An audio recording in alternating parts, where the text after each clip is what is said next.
agradeço a Thaís mais uma vez e falar que é uma alegria, né, podermos aprendermos juntos, né? A doutrina espírita é sempre a fonte cristalina do conhecimento superior.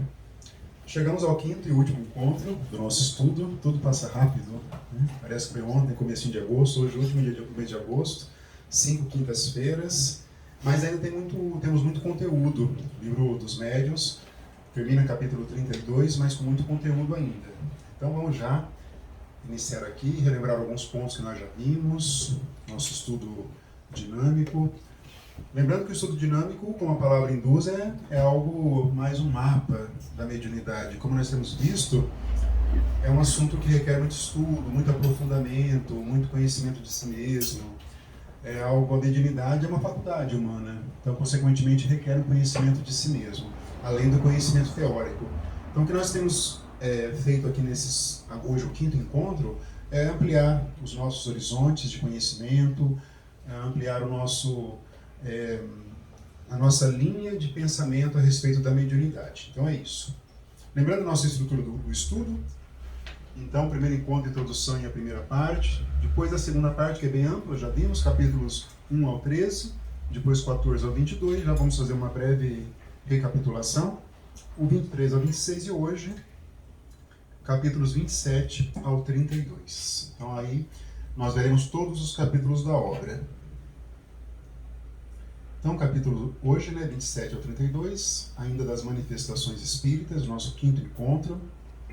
Com certeza o livro dos médiuns é um livro que requer muitos estudos. Daria para estudá-lo há 1 ano, 2 anos, com certeza, pela complexidade, pela profundidade.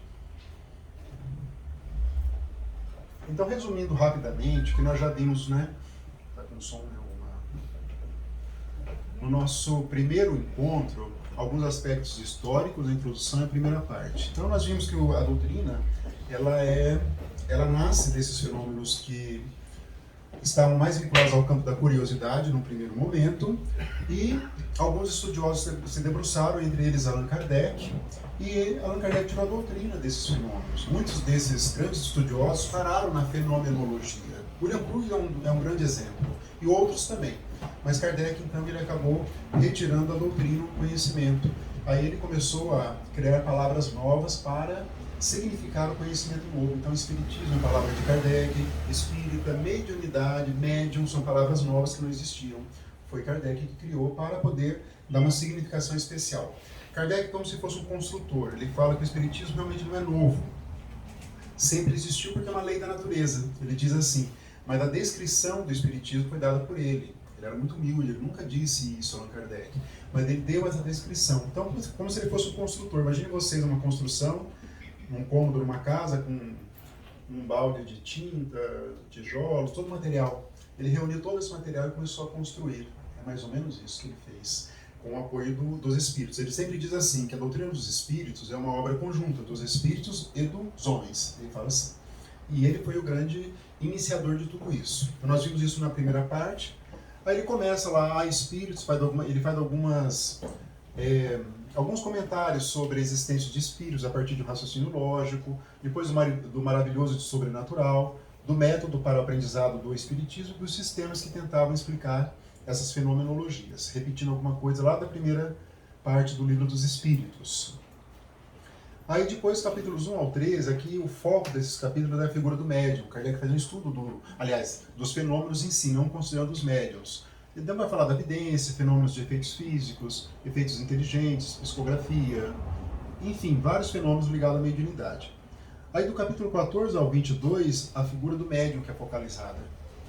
Ele faz esse desmembramento. Então, os médiuns videntes, de efeitos físicos também, os deveres dos médiums, enfim, todas as características que um bom médium deve ter para exercer corretamente a mediunidade.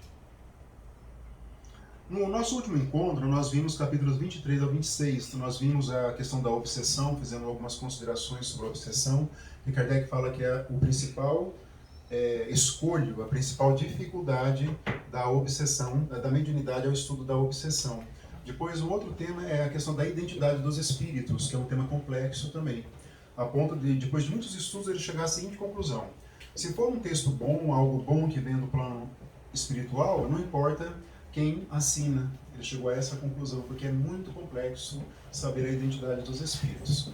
Eles não podem, claro, um espírito ignorante inferior se passar por um espírito superior. Isso deve ser o nosso cuidado. Então nós vimos basicamente isso, identidade e a obsessão.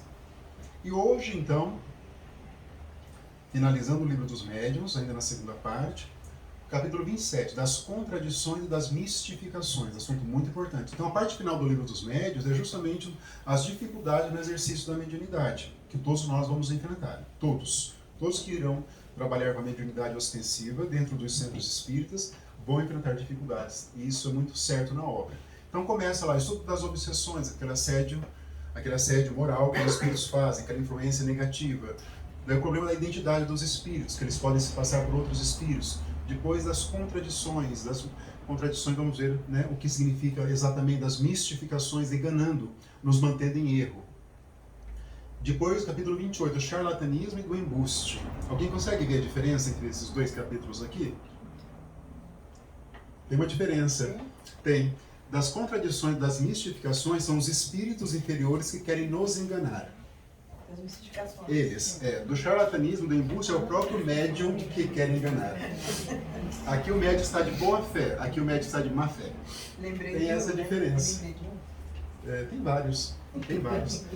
Ali, vamos ver então, o charlatanismo, até o médium tem mediunidade, mas ele usa para fins escusos. O embuste, né, não tem nenhuma mediunidade, é apenas algo que realmente uma fraude total. São as fraudes espíritas. É interessante esse modo como Kardec, como ele é perspicaz, como é, né? O plano espiritual querendo nos enganar ou o próprio médium querendo nos enganar também. Aí ele vai começar no estudo das reuniões das sociedades espíritas.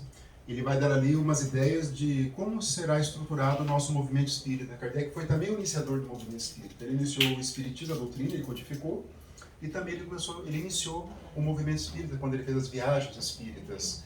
E também quando ele fundou a Sociedade Espírita de Paris. Ali ele começou então o movimento espírita, que é uma maneira de divulgar as ideias espíritas. O capítulo 30 ele vai transcrever o regulamento da Sociedade Parisiense de Estudos Espíritas. E o capítulo 31, ele traz algumas dissertações espíritas de vários temas ligados ao médium, ligados às sociedades e outros temas também. E finalmente o vocabulário espírita, que ele não teve tempo, imagino eu, deduzimos, de terminar, que ele queria publicar um dicionário espírita, acabou não tendo tempo e desencarnou precocemente aos 65 anos de idade. Então não teve tempo, imagino, né? Não se dedicou a isso. Então aí é a finalização da obra. Então vamos iniciar o nosso tema, de novo com o conceito de mediunidade, já trouxemos algumas vezes aqui, lá do Herculano Pires. Então, a mediunidade é a faculdade humana, natural, pela qual se estabelecem as relações entre homens e espíritos. Então, a mediunidade está nesse meio, né? Médium, a palavra médium induz a isso, meio. Então, tem o plano espiritual, tem o plano encarnado e estamos aqui.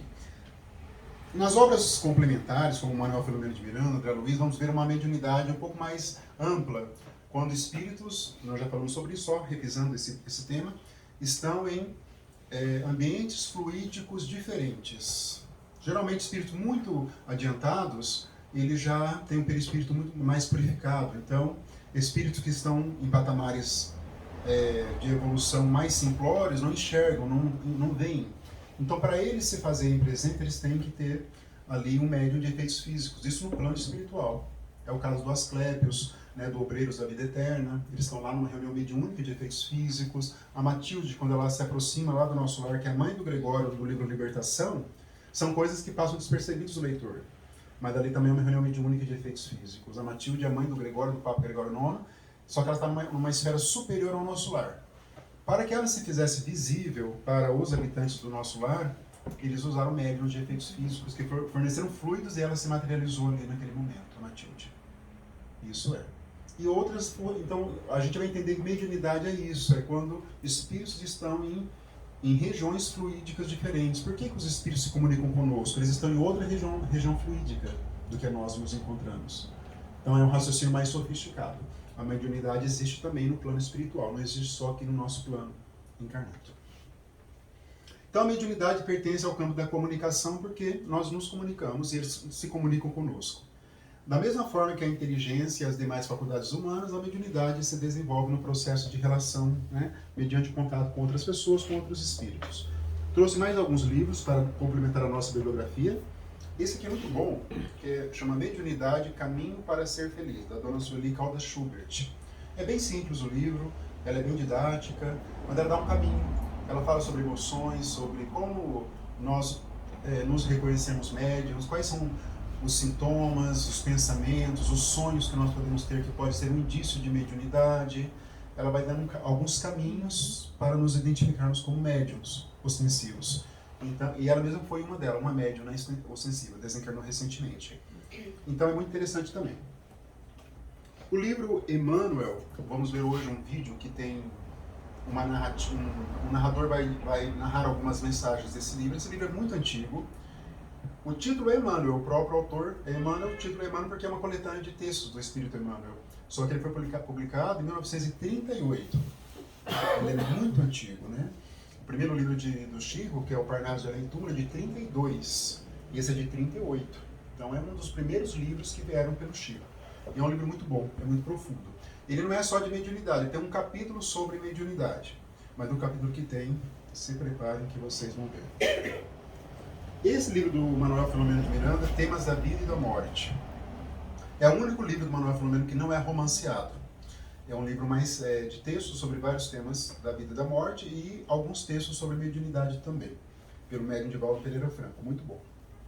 E o livro do espírito João Cleofas, que é esse Triunfo da Imortalidade. Esse livro é só de mediunidade, né? São vários textos sobre mediunidade. Esse espírito que dirige as reuniões mediúnicas da Casa do Caminho, lá do Divaldo Franco, na Bahia. Ele é o organizador, esse espírito aqui. Então, é isso que nós temos aqui. E o livro dos médiuns, né, que é a referência de todos esses livros. Então vamos lá, das mistificações, das contradições das mistificações. Há contradições na doutrina espírita, na teoria? Então, para se compreenderem a causa e o valor das contradições de origem espírita, é preciso estar se identificado com a natureza do mundo invisível e ter estudado por todas as suas faces. Então é possível que haja contradições, diz Kardec. Por quê? É um motivo muito básico, porque nem todos os espíritos têm conhecimento de tudo, têm conhecimento das coisas, da natureza, das leis divinas, simples assim. Porque ainda naquela época, ainda hoje, muitas pessoas acreditam que por partir do plano espiritual é algo que é algo certo, algo verdadeiro. Ah, é um espírito que ditou, é um médium que ditou, então é algo verdadeiro. Mas o espírito pode, ou por má fé, ou por ignorância, ele pode ditar uma mensagem que não corresponda à realidade de um fato, de um acontecimento, de um ensino. Isso são as contradições. E Kardec fala que os detratores da doutrina, aqueles que realmente criticam, até hoje, né, temos muitos detratores, né, o espiritismo, muitos, então acabam usando dessas contradições para diminuir o espiritismo. Mas Kardec, como se ele enfrenta, Kardec ele é muito corajoso, ele enfrenta todos os fatos, todas as ocorrências contra a doutrina, contra ele mesmo. Então isso é uma contradição na doutrina. Podendo manifestar-se espíritos de todas as categorias, resulta que suas comunicações trazem o cunho da ignorância ou do saber que lhe seja peculiar. Isso é um princípio espírita. Não é porque veio do espírito que é correto. Ele pode transmitir algo errado, equivocado, como já aconteceu no nosso movimento, por livros equivocados, com ideias equivocadas que não coincidem com a doutrina. Em vários espíritos assim. E outros médiuns que também não são espíritas, mas publicam livros psicografados. Então não tem compromisso com a doutrina espírita, eles podem publicar as ideias que eles quiserem. Então está aqui no campo das contradições. A distinguir o verdadeiro do falso, o bom do mal, é a que devem conduzir as instruções que temos dados no próprio livro dos médiuns. Kardec faz algumas perguntas, indagações, e nós já vimos algumas, o caminho que nós temos que percorrer, que é o estudo. Ele pede, né, estude, faça comparações. Então, chegou um texto numa reunião mediúnica de psicografia sobre alguma mensagem. É comum isso nas reuniões mediúnicas. Então não deve aceitar esse texto no primeiro momento, deve ler, deve, né, consultar outras pessoas ali das relações para ver se ele é correto ou não, antes de publicar. Talvez nós, no movimento espírita hoje, perdemos um pouco dessa necessidade. Né? Muitos textos são publicados automaticamente. Alguém recebeu lá, né, uma mensagem lá em São Paulo. No dia seguinte está no WhatsApp para todo mundo, né, nas redes sociais. Não há mais um critério, eu percebo isso, de avaliação, como ele pediu para que nós fizéssemos, nós não temos feito. E Kardec era muito rigoroso com isso. Ou não temos feito regra geral. Nós não podemos renunciar à nossa capacidade de julgamento. Por mais que nós tenhamos pessoas importantes na doutrina, pessoas estudiosas, nós também temos o nosso livre-arbítrio. Então isso é importante que nós tenhamos isso em mente. É muito perigoso usar argumentos de autoridade. Mas foi o Divaldo Franco que falou. Isso é muito perigoso na doutrina. A doutrina ela requer de nós um amadurecimento. É claro que todos nós temos que estudar, temos que nos dedicarmos. Claro, nós não podemos também criticar sem ter esse conhecimento. Mas não podemos aceitar tudo que venha, né, só porque é tal pessoa, só porque é tal escritor. Haroldo disse isso, é uma verdade absoluta. Será? Vamos usar o nosso critério. Isso é importante que nós tenhamos isso. Nós não podemos renunciar à nossa faculdade de julgar, à faculdade de entender o mundo onde nós nos encontramos. Kardec foi muito preciso, muito preocupado com isso. E ele não aceitava, a não ser, né, se passou pelo critério da razão, da comunhão de pensamento, da universalidade dos ensinos e tudo mais. Então isso é muito importante de todos nós. À medida que nós vamos lendo, nós vamos vendo que nós temos que nos amadurecer nesse critério. Assim, as contradições de origem espírita derivam da diversidade quanto à inteligência, aos conhecimentos, ao juízo e à moralidade de alguns espíritos que ainda não estão aptos a tudo conhecerem. Pelo contrário, a maioria dos espíritos não conhece. São poucos que conhecem, são os superiores, né? Espíritos que alcançaram um grau bem diferenciado. Não vou nem falar do espírito puro, só temos um até hoje que foi Jesus aqui no nosso planeta. Então ele é muito, né? Vamos dizer assim, temos que ter muito cuidado com o que vem dos espíritos, né? Muito cuidado. De distingui-los é o de que deve tratar com cuidado quem queira esclarecer-se. E a fazer essa distinção é a que conduz o Espiritismo. O Espiritismo dá o caminho para essa distinção. Não temos que fazer isso. É claro que Kardec fala de uma época sempre fazendo... Nós falamos no nosso primeiro encontro a dificuldade de trazer o Livro dos Médiuns para a nossa realidade. Porque ele está lá no nascimento de tudo. Então Kardec fazia reuniões mediúnicas dentro de casa, no começo depois foi para a Sociedade Espírita. Várias pessoas faziam reuniões nas suas casas. Nós não fazemos mais hoje. E na época eles se reuniam lá, algumas pessoas, médiuns, né, dialogadores, mas com o propósito de obter conhecimento do plano espiritual. Não tinha esse propósito de socorrer espíritos, embora isso já estava sendo anunciado nas obras. Isso foi se destacar depois. Então, quando nós estamos lendo, muito disso é porque imaginamos, então, vários grupos lá em Paris, principalmente, conversando, dialogando com os espíritos, mas não tinha um propósito de auxiliá-los.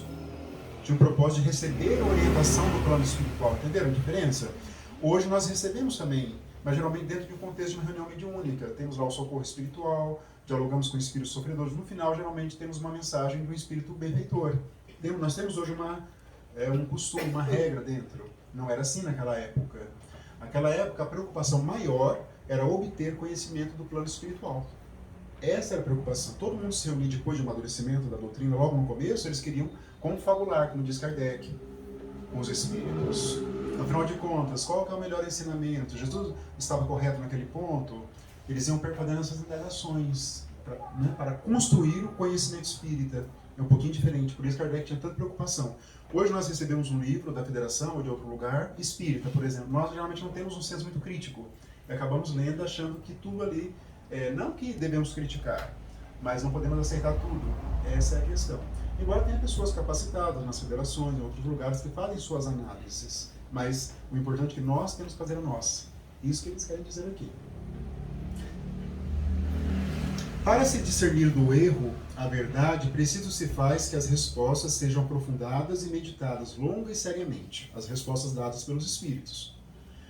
Olha aí, é um estudo completo a fazer-se. Para isso é necessário tempo, como para estudar todas as coisas. Sempre vai cair nessa questão do estudo, da meditação sobre as informações que chegam do plano espiritual.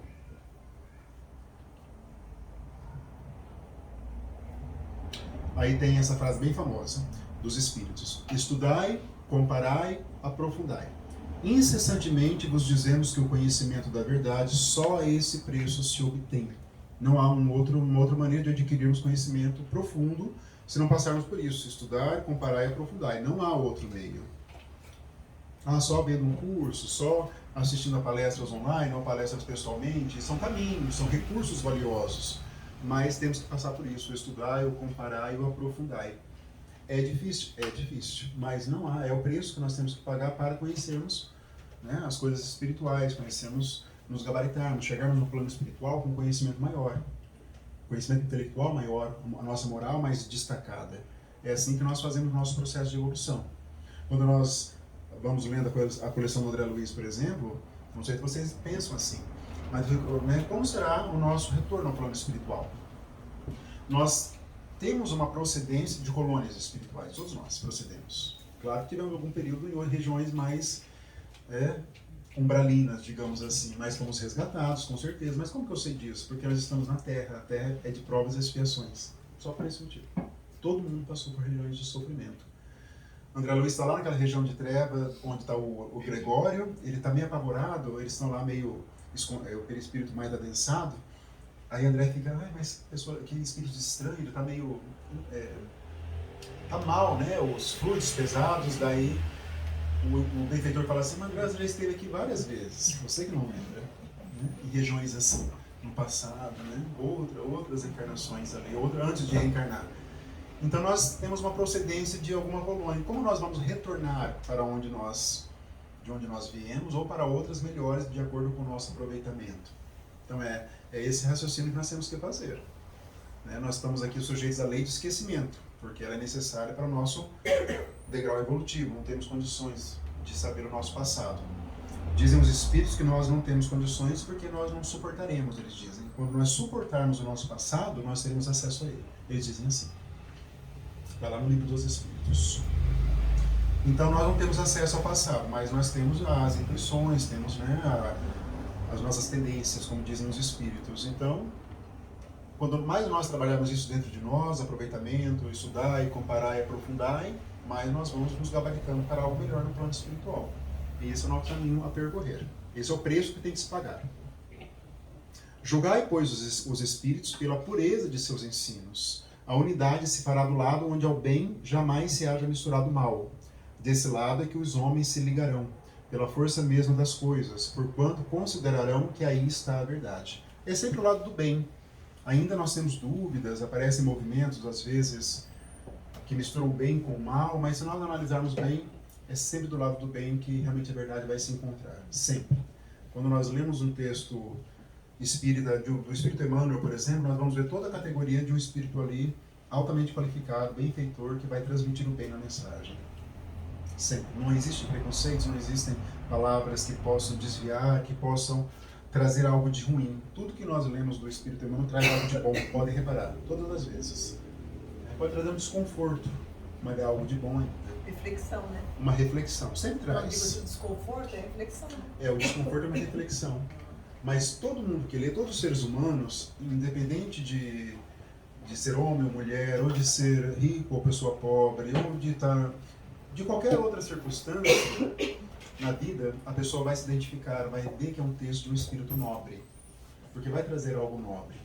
Isso seja encarnado ou desencarnado. Então, nós temos que prestar atenção no que nós lemos, naquilo que nós difundimos. O Emmanuel fala que nós temos que ter preocupação com aquilo que nós escrevemos, com aquilo que nós lemos, porque isso vai...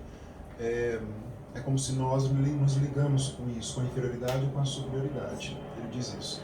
Vai falar que tem muitos escritores no plano espiritual arrependidos das ideias que divulgaram pelos seus livros. Ele diz assim.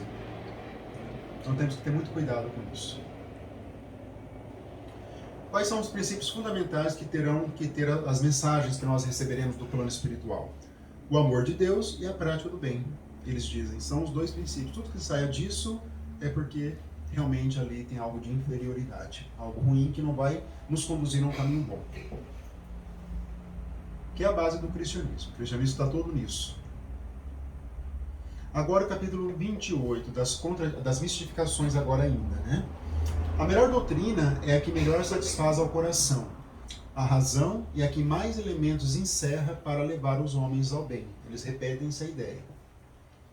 Só o estudo, a observação, a experiência e a isenção de todo sentimento de amor próprio, que é o orgulho, podem ensinar a distinguir estes diversos matizes, que é algo difícil. Kardec vai insistir porque é algo difícil. Na realidade, é algo difícil. Ele mesmo vai colocar algumas dissertações no final da obra que parece ser interessante, mas ele vai depois criticar porque tem uma frase, alguma palavra que não corresponda a algo de bom. Então é isso que nós temos que tomar muito cuidado. Não podemos renunciar à nossa capacidade então, de julgamento do que nós vemos a título da doutrina espírita.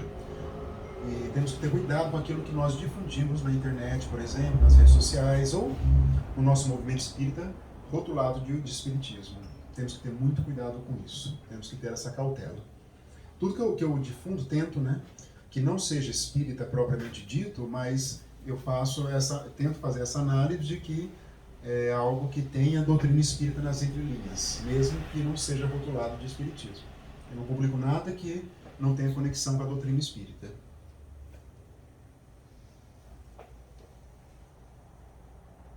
Agora, as mistificações. Então, mistificar é enganar, é manter uma pessoa em erro. Isso é mistificar. Essa palavra é difícil, às vezes não usamos muito hoje mais. É mais antiga. Mas ela simboliza bem essas mistificações. Mistificar é fazer crer em uma mentira ou em algo falso, abusando de sua credulidade. É iludir alguém. Então, aqui é o plano espiritual inferior que quer nos enganar. A mentira parte do plano espiritual.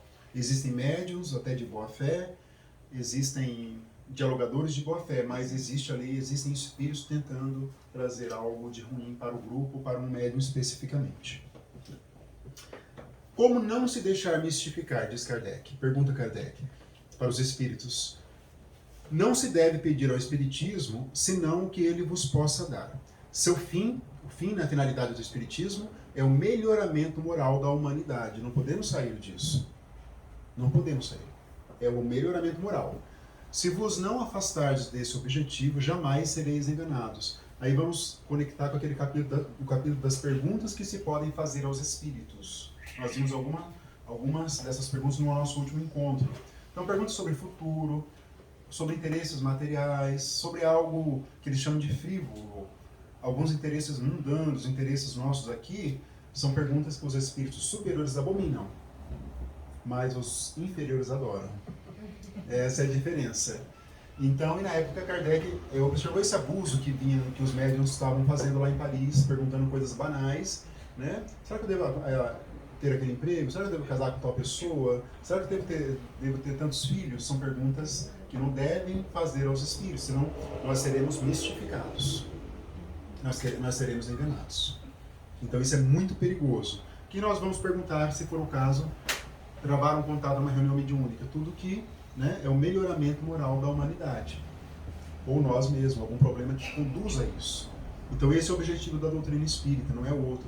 Esse objetivo ainda é muitas vezes esquecido por parte do movimento espírita. Às vezes nos apegamos ainda a algumas fórmulas do passado, de outras religiões, mas é o melhoramento que vai nos trazer ali o progresso. Se nós formos por outro caminho, nós seremos mistificados, seremos enganados. Com certeza absoluta. O papel dos espíritos não consiste em vos informar sobre as coisas desse mundo, mas em vos guiar com segurança no que vos possa ser útil para o outro mundo. Olha que interessante, como eles conseguem, em poucas palavras, traduzir um pensamento muito profundo. É tudo que envolve, então, o outro mundo, o lado de lá, o progresso, porque aqui é algo transitório. Nossa vida é transitória, ela é feita de algumas décadas, regra geral. Então, ela é rápida. Que nós aproveitemos para o lado de lá, que é a nossa verdadeira vida. É difícil nós internalizarmos essa ideia de que a nossa vida verdadeira é a vida espiritual. É difícil porque nós não temos lembrança, nós, pela lei do esquecimento, nós não lembramos, mas lá é a vida real, por incrível que pareça. É a vida real. O Asclepios, que é aquele espírito que nós falamos lá do Obreiros, é muito já adiantado perto dos que habitam a Polônia. E André Luiz pergunta se ele ia encarnar na Terra. Eles falam, ele encarna uma vez a cada 500, 600 anos, se ele quiser. Porque ele está num patamar que não há necessidade de fazer o seu progresso na Terra, porque aqui é temporário. Ele faz o seu progresso no próprio plano espiritual. Então essa é a lógica, né?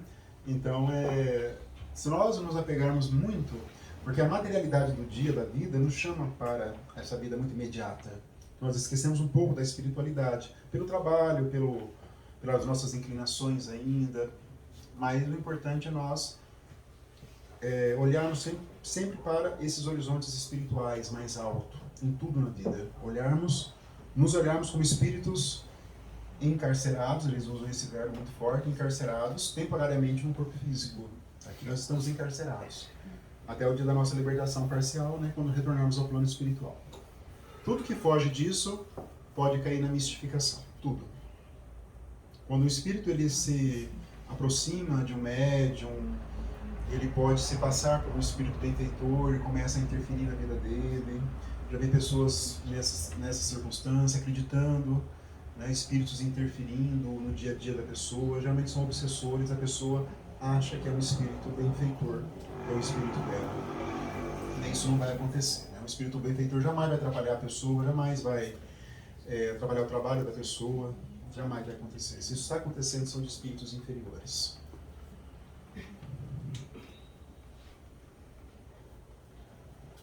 Agora do charlatanismo e do embuste, né? Nós falamos agora há pouco que as mistificações elas vêm do plano espiritual. Agora não, agora é aqui mesmo, são os médios que querem prejudicar, que querem oferir algum tipo de recompensa, de vantagem com a sua faculdade. São médiums, só que eles usam de maneira equivocada.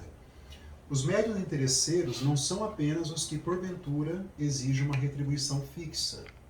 O interesse nem sempre se traduz pela esperança de um ganho material, mas também pelas ambições de toda sorte. E tem muitos médiuns que caíram nisso. Muitos médiuns bons de psicografia, fizeram bons livros, venderam muito, de repente saem da doutrina, abrem uma editora, geralmente esse é o trajeto. Abrem uma editora, já fizeram, né, o nome do movimento, aí começam a publicar livros e começam a ganhar muito dinheiro. Mas muito dinheiro, não é pouco não. Então, geralmente são esses, mas não é só pelo dinheiro. Alguns gostam de uma posição melhor, médiuns, né, que se sentem superiores numa instituição espírita. Isso é muito comum. Até a posição dele é de superioridade perto de outros trabalhadores. O médium chega já e as pessoas ficam reverenciando. Isso é um tipo de recompensa que não é dinheiro, mas é uma recompensa em forma de vaidade, de alimentação da vaidade, do seu orgulho. Então, isso é muito comum no nosso movimento espírita. Muitos médiuns que querem ter uma recompensa pelo exercício da mediunidade. Chico foi muito preocupado com essa virtude do desinteresse. Ele foi muito preocupado com isso, muito mesmo. Então recebeu muitos direitos autorais. Ele conta aquela história que ele é em tom de anedota, né? Lá no Pinga Fogo, que o pai dele queria os direitos autorais do livro Brasil, Coração do Mundo, Pátria do Evangelho. Livro antigo, também década de 30. E ele fala, mas pai, não é meu livro, eu só psicografei, os direitos são da Federação Espírita. Daí ele fala, mas desses espíritos não sabem de nada, não viveram mais de 1000 anos, não tiveram dificuldade que nós estamos tendo. E ele foi rigoroso com isso, né? Mesmo muito jovem, ele não cedeu, nada, não recebeu R$1, nada em troca da sua mediunidade. Então foi totalmente desinteressado. Ele não se deixou corromper. Ele não se deixou. Mesmo com todas as circunstâncias, às vezes, desfavoráveis, e até a própria circunstância, porque eram muitos filhos, né? A mãe desencarnou cedo, muitos filhos, daí ele casou de novo, teve 4 filhos, 5 filhos, 10 filhos, um monte de filhos. Imagina décadas de 20, 30, o Brasil muitas filhos, já é difícil hoje, na época era muito pior. Imagina manter mais de 10 crianças. Então a situação financeira é muito precária. E os livros venderam muito. E a federação se apropriando, a Federação Espírita Brasileira, que os direitos foram cedidos. E ele não recebeu absolutamente nada. Mas muitos não tiveram essa grandiosidade de comportamento. Muitos não tiveram. Viram lá entrando muito dinheiro e acabaram se desviando. Já vi várias justificativas de um médium famoso dizendo que Kardec também ganhava dinheiro e justificando o fato de ele, médium, ganhar dinheiro. Ele fala que Kardec ganhava dinheiro também com a venda dos livros, quando na verdade Kardec podia até ganhar, porque não é de médium, não é de mediunidade, era dele. Só que todo o dinheiro era revertido para a divulgação da doutrina. Kardec também era uma pessoa muito simples, isso é muito explicitado na vida dele. Ele alugou vários prédios, às vezes não teve condições de pagar aluguel, também tem essa parte de Kardec. Até chegar lá na Sociedade Espírita de Paris, mudou várias vezes de lugar também por dificuldades, não era uma pessoa vinculada ao dinheiro, Kardec. Ele era vinculado aos estudos. E algumas pessoas usam disso para justificar receberem dinheiro da venda de livros que não são seus. O trabalho do médium é um trabalho voluntário, é um trabalho dar de graça o que de graça recebeu, que é a faculdade mediúnica. E depois vamos ver hoje ainda na mensagem do Emmanuel, o porquê que uma pessoa nasce médium, mas não vou antecipar para vocês o passado da pessoa. Ele vai falar isso, o espírito humano. Em resumo, a mediunidade é uma faculdade concedida para o bem e os bons espíritos se afastam de quem pretenda fazer dela um degrau para chegar ao que quer que seja, que não corresponda às vistas da providência. E é claro, nesses exemplos famosos que nós temos no nosso movimento, o médium famoso psicograva vários livros bons, depois abandona, passa a criticar a doutrina, abre uma editora e passa a vender seus livros. É claro que o espírito bom verdadeiramente não vai se comunicar mais para esse médium. Ali já é outro espírito, se é que existe um espírito. Isso é óbvio, isso é evidente. É evidente, porque os espíritos bons jamais vão se comunicar com médiuns viciosos. Não há possibilidade nenhuma. Zero possibilidade. Vai ficar à mercê de outros espíritos. Algumas pessoas falam assim, mas os livros são bons, são palavras de... levam alento, mas isso é algo tão assim relativo, né? Muitas coisas levam alento também para outras pessoas. Agora, ganhar em cima de livros, de nomes de outros autores, isso realmente os espíritos não toleram esse tipo de comportamento. O mais absoluto desinteresse é a melhor garantia contra o charlatanismo, os médios que querem, os médios interesseiros. Se ele nem sempre assegura a excelência das comunicações inteligentes, porque depende de vários fatores, como, por exemplo, a própria capacidade mediúnica, priva, contudo, os maus espíritos de um poderoso meio de ação e fecha a boca a certos detratores. Então é um médium desinteressado, aquele que não tem interesse em ter algum tipo de retribuição. São esses médios pelos quais os espíritos bons vão se comunicar. Se houver interesse, seja interesse financeiro ou interesse de outra ordem, aí não haverá essas comunicações. E os detratores, que são os que criticam a doutrina espírita, até hoje temos isso. E priva os maus espíritos de um poderoso meio de ação, que é por meio das obsessões que eles fazem contra esses médiuns. Isso é muito comum também. O Chico é um exemplo porque ele foi realmente gigante nessa parte do desinteresse. Muito gigante mesmo.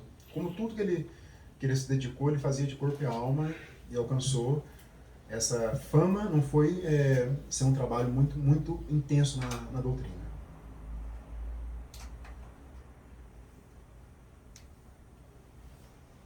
De tudo se abusa, mesmo das coisas mais respeitáveis. E bem se pode dizer que também a fraude tem o seu gênio. A melhor de todas as garantias é o desinteresse absoluto. Aqui, agora está num outro campo, não está no campo da mediunidade nem no campo das comunicações. Aqui não existe nada. Existe uma tentativa de simular um fenômeno mediúnico. Isso é uma fraude. Então não há mediunidade extensiva, não há espíritos se comunicando, não há absolutamente nada. Existem ali pessoas querendo manipular alguma coisa, fingindo um fenômeno.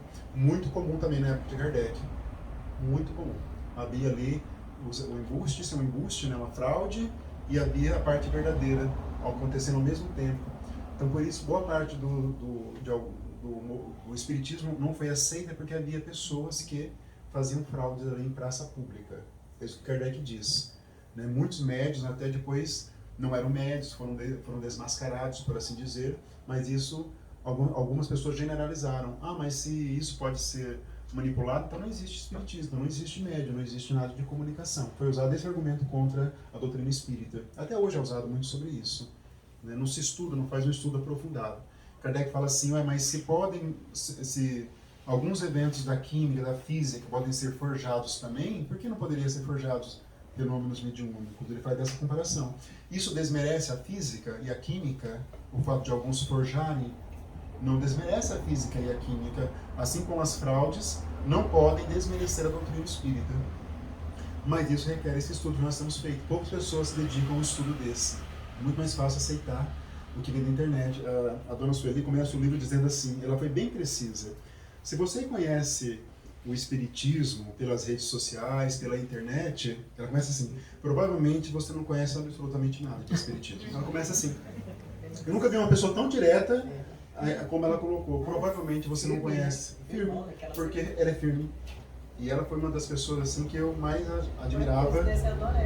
Eu acho assim, para mim, de oradora, de conteúdo espírita, eu vou assistir a dona Sueli, de conteúdo espírita, é ela, na minha opinião.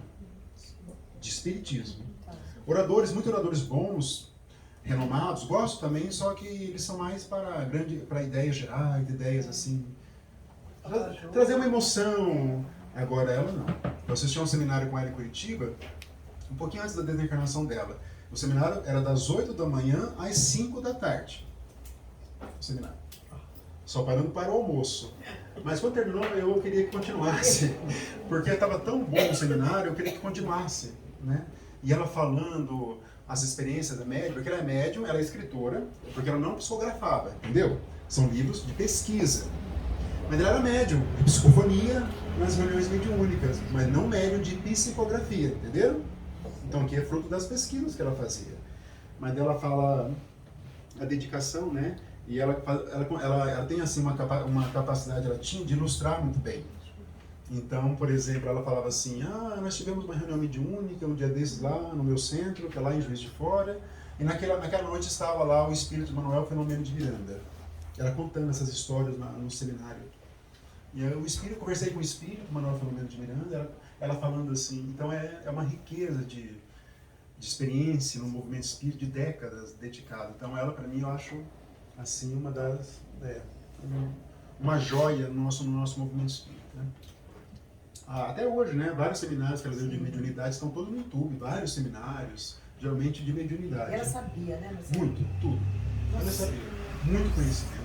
Mais de 15 livros de pesquisa, muito dedicada, muito mesmo. Diante de um fenômeno espírita, é necessário observar atentamente as circunstâncias e, sobretudo, ter muito em conta o caráter e a posição das pessoas e o objetivo e o interesse que possam ter em enganar. Kardec sempre vai usar essa questão do caráter, podem reparar, desde o Livro dos Espíritos. Ele vai falar que é um atestado de certeza, de credibilidade, o caráter dos médiuns. Ele vai falar muito isso. Mas daquele médium tem caráter, é uma pessoa honesta, preocupada com a verdade, se for isso, já é 90% do caminho andado, que a mensagem é boa. Ele vai dizer isso, o caráter. Então nós temos que observar isso no nosso dia a dia também das pessoas com quem nós convivemos. Né? O caráter da pessoa vai dizer muito das suas comunicações. Então isso é muito importante também. E se a pessoa tem, né, ou não, um interesse, algo assim que possa ali trazer. Julgamos, pois, em princípio, que se deve desconfiar de quem quer que faça desses fenômenos um espetáculo, o objeto de curiosidade e de divertimento, que pretenda produzi-los à sua vontade. Nós sabemos que quem produz são os espíritos e não os médios, e da maneira exigida. Muitos fazem na televisão brasileira, TV mundial, os sensitivos, chamam assim, né? Sensitivos vão tentar esses fenômenos. Muitos casos. Geralmente são fraudes mesmo. Geralmente são. Porque esses interesses televisivos, de muita audiência, esses programas do Ratinho da Vida, do passado, nem hoje não sei como é que está mais, mas não tem um fim nobre. Consequentemente, não vai haver espíritos nobres, se é que há mediunidade. Então, geralmente, mesmo são fraudes. Geralmente não tem conteúdo. Não tem conteúdo. É mera curiosidade, geralmente, ou trazer uma audiência. Os espíritos não vão se comunicar nesses meios. Você não tem visto mais, dividente está assim. Muito, verdade. Eles falam sensitivos, eles falam, né? Mas se ela estiver adivinhando alguma coisa sempre ruim, que vai acontecer. Sempre ruim, Ou então aconteceu um fato, a pessoa daí, tal pessoa teve a premonição, falou alguma coisa. E o Divaldo fala, será que não tem coisa boa na espiritualidade? Só trazem coisa ruim, é interessante. É interessante. É porque isso dá mais audiência. Exatamente. Se colocar coisa boa numa manchete, não vai ter muita... Né? Não vende. Não causa curiosidade, exatamente. É que para chegar, né, como nós estamos percebendo, para alcançar uma seriedade nas comunicações, existem muitos critérios. Poucas pessoas vão estar dispostas a cumprir os critérios que diz Kardec. A verdade é essa. Mesmo nós do movimento espírita. São muitos critérios, são muitas dificuldades. Mas o preço, ela diz isso, a dona Sulita Schubert, a dificuldade, se nós passarmos por ela, nessa questão mediúnica, nós vamos ter bons frutos, ela diz. E ela diz assim que a convivência com os espíritos foi, bem que a dona Ivone também diz exatamente isso, a dona Ivone e do Amaral Pereira, as duas, né? Ela falou assim que a convivência com os espíritos foi o que ela teve mais feliz na vida dela. Ela falou. A dona Ivone também. Sim. Embora a dona Ivone, ela foi também, ela não teve família, né? Ela foi celibatária, né? Como o Chico, eles só se dedicaram à mediunidade. Já a dona Sueli teve família, filhos. mas ela falou, Dona Ivone, que as maiores alegrias da vida dela foi a convivência com os espíritos. Ou seja, uma mediunidade muito correta, muito esforço, com muita dedicação. Nada perfeito não existe no nosso plano. Mas só esse caminho que elas trilharam, os grandes médiuns, trouxeram felicidades profundas. Entenderam aí? Essa é a comparação. Conseguiram naquilo que nós chamamos de mediunato, né? Que é o alcançar o ápice da sua capacidade mediúnica. Isso é mediunato. Tem aquela médium também do... Acho que é nos domínios da mediunidade. É uma personagem secundária, mas ela também estava ali. Até o André Luiz fala que viu um funil de luz, lembram disso? Uma descrição na cabeça, e também era uma médium que se dedicou exclusivamente à mediunidade, não constituiu família. Ficou só na mediunidade, estava alcançando já o mediunato com quase 70 anos ou mais de idade naquele momento da obra ali. Então esses médiums que realmente se dedicaram muito, muito, eles vão conseguir ali uma evolução, um brilho espiritual muito grande, muito intenso, com certeza, com certeza. São poucos, porque o caminho, como nós estamos vendo, é um caminho tortuoso da mediunidade. É um caminho tortuoso, é um caminho difícil. Agora, das reuniões e das sociedades espíritas. Então, Kardec ele vai lançar algumas ideias, um projeto geral do que seriam os futuros centros espíritas. Não havia centro espírita na época. Havia grupo de pessoas que se reuniam para confabular com os espíritos, como ele diz, os Esiberto. Então, não havia um centro como nós temos hoje aqui, por exemplo. Aqui o centro, aqui no Zeta Pedroso, tem lá a sua estrutura, tem servidores, tem o dia da palestra, tem o PAS, tem o dia da evangelização infantil, tem o dia dos cursos, toda uma estrutura que vai se repetindo em outros centros. Não existia isso na época de Kardec. Eles se reuniam para se comunicarem com os espíritos. Esse era o propósito deles, inclusive Kardec. Eles iam para a reunião lá na Sociedade Espírita de Paris, eu imagino na minha cabeça, uma mesa lá com uns 10 médiuns, Kardec era de psicografia, a maioria. Aí ele fazia as perguntas, ele passava, imagino eu, rodando lá mesmo para ver quem que estava conseguindo captar. Aí depois terminava a psicografia, eles iam ler, discutir se estava correto ou não. É isso aí, é um laboratório. É um laboratório de pesquisa. Assim que era a rotina deles. Mas ele vai lançar as sementes do que nós fazemos hoje no nosso movimento espírita. Essa é a leitura que nós fazemos a partir desse capítulo aqui, capítulo 29 então. Das reuniões das sociedades espíritas, das reuniões em geral. As reuniões espíritas oferecem grandíssimas vantagens, por permitirem que os que nelas tomam parte se esclareçam, mediante a permuta das ideias, pelas questões e observações que se façam, das quais todos aproveitam. Todo mundo vai se esclarecendo ali das perguntas, como é feito hoje. E o esclarecimento não vem só de espíritos benfeitores, vem também indiretamente dos espíritos ignorantes, dos sofredores. Porque por meio deles vamos aprendendo, ela diz isso também, a dona Sueli, no livro, mais ou menos, ela diz assim: com eles aprendemos o seguinte: não façam o que eu fiz para não sofrer o que eu estou sofrendo. É isso que eles dizem, mas por outras palavras. Entendeu? Parece o espírito que cometeu suicídio. Eu estou sofrendo, eu não consigo, eu não sei onde que eu estou vendo sangue, né? Nossa, é um espírito suicida, eu jamais vou cometer e vou ajudar algumas pessoas a não fazerem isso também, porque eu estou vendo o sofrimento do espírito suicida. São os esclarecimentos, né? São as grandíssimas vantagens que nós temos de confabular com esses espíritos que estão em grau de sofrimento, para aprender para a nossa vida mesmo, para nós, um direcionamento para a nossa vida. É diferente nós lermos um depoimento de espírito lá no Céu e Inferno, de Kardec, por exemplo. Lá tem vários depoimentos de espíritos sofredores, muito interessantes, muito interessantes. A gente lê, nossa, fica até impactado, mas quando nós vamos ouvir um espírito numa reunião mediúnica, meus amigos, é diferente, é muito mais profundo. Vamos ver ali o médium às vezes chorando, porque ele está ali, né, repassando as emoções do espírito, sofrendo, às vezes até blasfemando. É outra maneira de enxergar o mesmo fato. Então, essas são as grandíssimas vantagens de uma reunião mediúnica hoje em dia. Mas, para que produzam todos os frutos desejáveis, requerem condições especiais. Então, não bastam os requisitos para ser um bom médium. Para ter um fenômeno, tem também os requisitos da própria reunião mediúnica, que Kardec chama das reuniões espíritas. Quais são? Vamos ver aqui como que ele relaciona isso.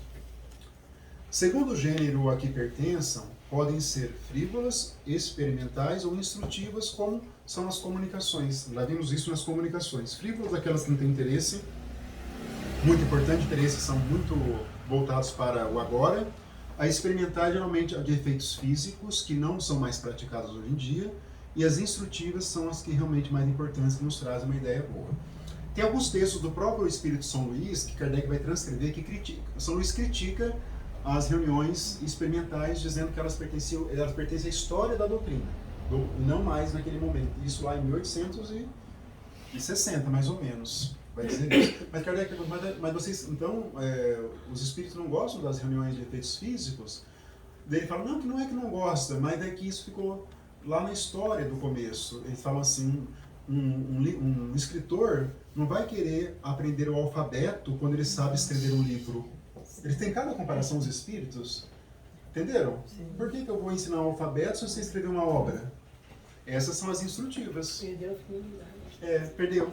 As experimentais é o alfabeto, é o ABC do Espiritismo. Quando nós já aprendemos isso, acabou. Vamos para as instrutivas, ou seja, o que eles querem nos contar. Que, né, afinal de contas, são as leis divinas, as esferas espirituais, para onde nós iremos, qual é a finalidade do homem aqui na Terra, por que nós sofremos. Isso são os aprendizados filosóficos da doutrina. Esse é o lado filosófico da doutrina espírita.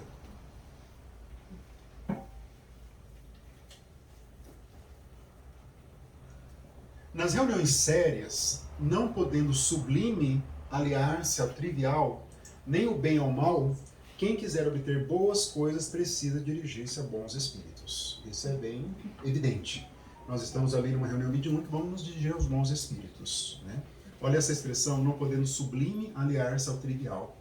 Olha que profundidade, né? Uma coisa não vai realmente se conectar com a outra. O objetivo de uma reunião séria deve consistir em afastar os espíritos mentirosos, aqueles que querem enganar, diferente dos espíritos que serão atendidos como sofredores. Vocês conseguem separar na cabeça de vocês os mentirosos dos sofredores?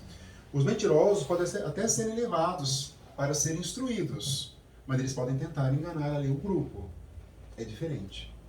Mas eles estão ali, e se há uma equipe espiritual benfeitora, desde que, vamos ver isso, os membros estejam capacitados de serem assistidos por uma equipe, aí eles podem permitir o ingresso de um espírito mentiroso, como diz aqui a linguagem de Kardec, para tentar ali ver a competência do grupo em conhecer ou não as artimanhas desse espírito. Olha como que ocorre. Aí tem uma frase que é muito famosa.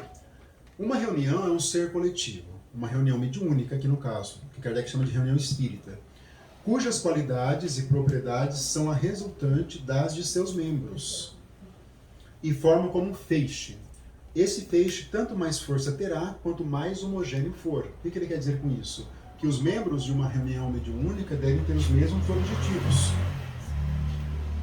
A mesma está ali procurando, primeiro, fornecer um auxílio ao plano espiritual. Segundo, obter um esclarecimento, colocar à disposição da equipe de benfeitores. Esses são os objetivos. Quanto mais todos ali estiverem dentro, mais homogêneo e, consequentemente, melhor será o grupo.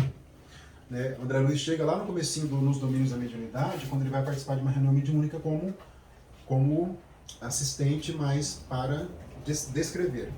Ele vai perceber que todos os médios, antes de começar, já estavam emitindo fluidos ali pela cabeça, e esses fluidos estavam se reunindo, se conectando. Ele vai falar isso, porque eles estavam todos sintonizados.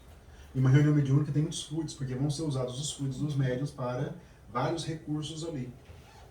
Então, todos ali, né, homogêneos, é muito importante. Quando um não está muito bem ou não está sintonizado, esse elemento pode atrapalhar as comunicações de todos, pelos fluidos que ele vai emitir ali. Olha como é profunda essa questão. Mas essa frase é bem famosa, essa frase de Kardec.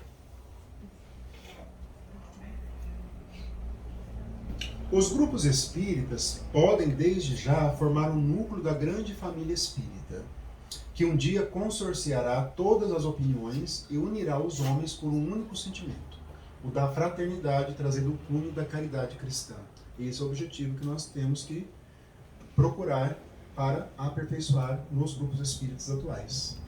Se fugir disso, vai estar ali desviando, né, do objetivo da doutrina espírita, né, o cunho da caridade cristã. Kardec critica centros muito grandes, né, porque ele diz que pode haver divergências. Olha como ele foi preciso. É melhor ter vários grupos do que um grupo muito grande, de muitas pessoas. 100 pessoas, ele diz, pode haver muitas divergências, enquanto que em 15 ou 20 não. Olha como ele foi preciso, como tem centros grandes, com problemas de comunicação, com problema. Então é importante. Também. Que são grandes. São grandes, No são Brasil estão quase todas. problemáticas, né? Então são os pequenos, né? Não podemos nos fugir então desse núcleo que é o objetivo da doutrina espírita. Então isso está no campo do idealismo. Nós falamos isso no nosso seminário de sábado. Está no campo do idealismo, está no campo do pertencimento ao movimento espírita. Quando nós estamos no movimento espírita, nós temos que ter isso sempre em mente. O porquê que eu estou no movimento?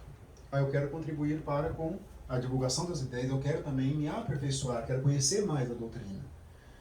E uma noção de pertencimento, eu pertenço a um grupo, eu pertenço a uma realidade maior, que é a moralização da humanidade. Vamos ver isso aqui na sequência.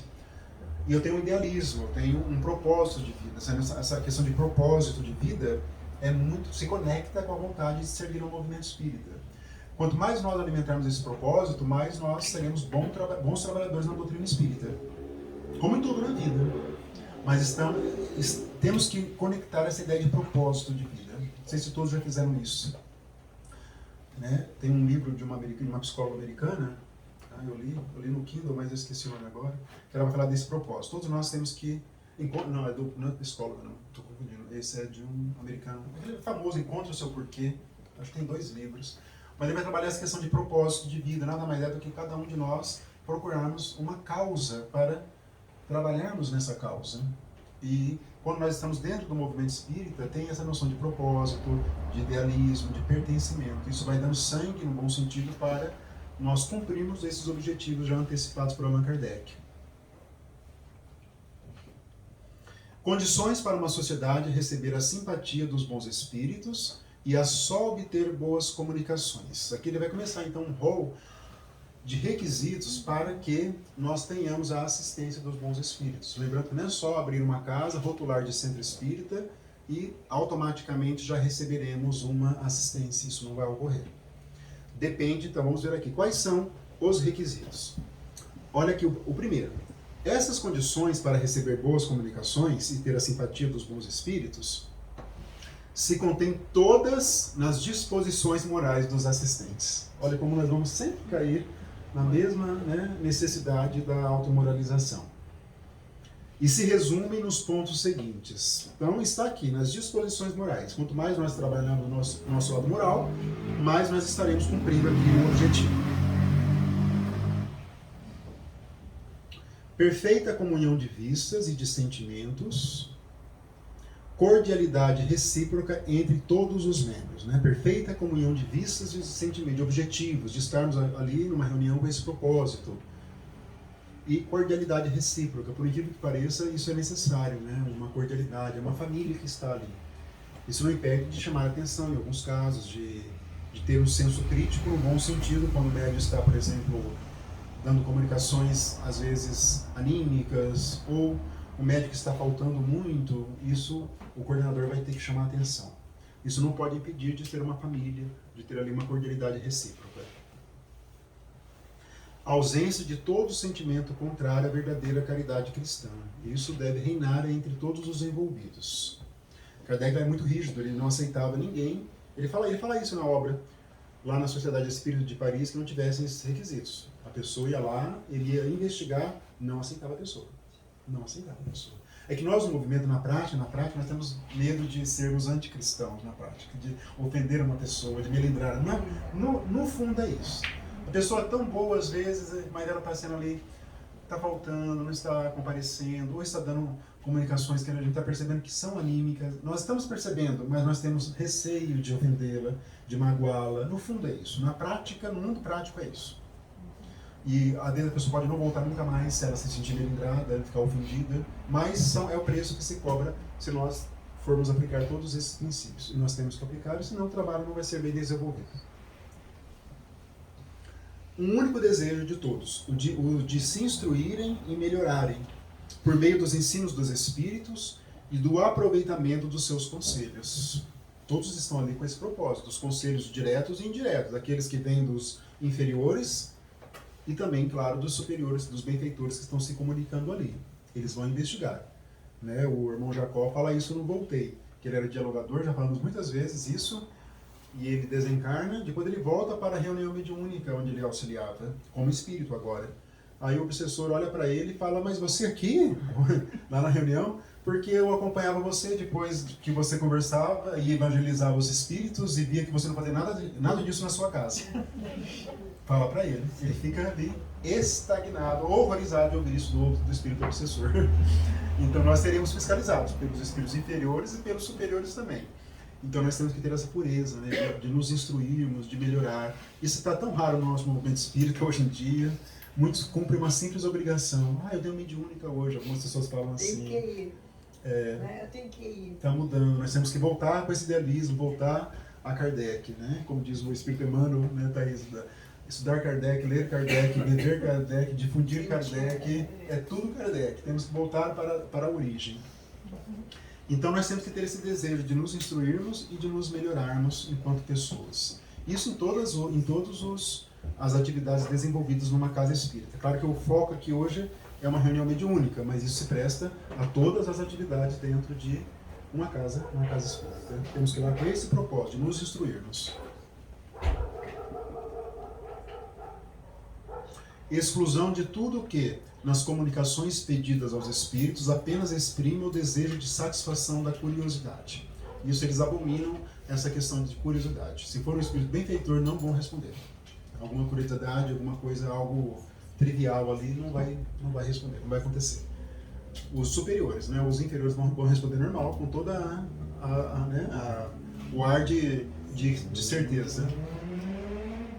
Recolhimento e silêncio respeitosos durante as confabulações com os espíritos. É importante também ter recolhimento durante todo o percurso do trabalho. Por isso que às vezes mais de uma comunicação pode provocar um certo desconforto. Né? Dois dialogadores conversando ao mesmo tempo, se for uma sala pequena, isso pode provocar um desconforto, pode desconcentrar aqui. Essa é uma dinâmica, não é errado dar duas comunicações ao mesmo tempo com dois médiuns diferentes e dois dialogadores. Mas conforme for, pode prejudicar o trabalho, o andamento e a desconcentração. Isso também deve ser visto entre os membros do grupo mediúnico.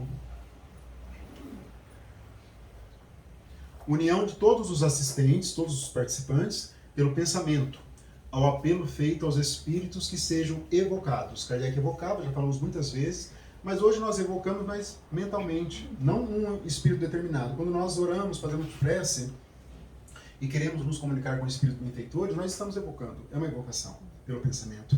Não deixa de ser uma evocação. Mas Kardec, nós sabemos, evocava espíritos mesmo, chamando determinados espíritos para se comunicarem. Mas ele vai dizer, só relembrando, que tantas comunicações espontâneas quanto as que vêm por espíritos evocados são importantes. Nós temos que ver, nenhuma exclui a outra. Embora hoje nós não evocamos mais espíritos como ele evocava. Concurso dos médiuns de assembleia, com isenção de todo sentimento de orgulho, de amor próprio e de supremacia, e com só desejo de serem úteis. Isso também é muito importante, né? Um médium não pode assumir ali, ou um coordenador, uma superioridade muito grande. Ele tem que assumir uma coordenação, uma responsabilidade, mas não uma superioridade. Isso pode prejudicar os trabalhos também. Todos ali estão procurando uma finalidade nobre, né? E com a supremacia, com o desejo de serem úteis, de se colocarem à disposição dos espíritos superiores, dos benfeitores que se encontram ali. Aqui é um resumo de uma reunião mediúnica, mas é um assunto muito vasto também, muito vasto.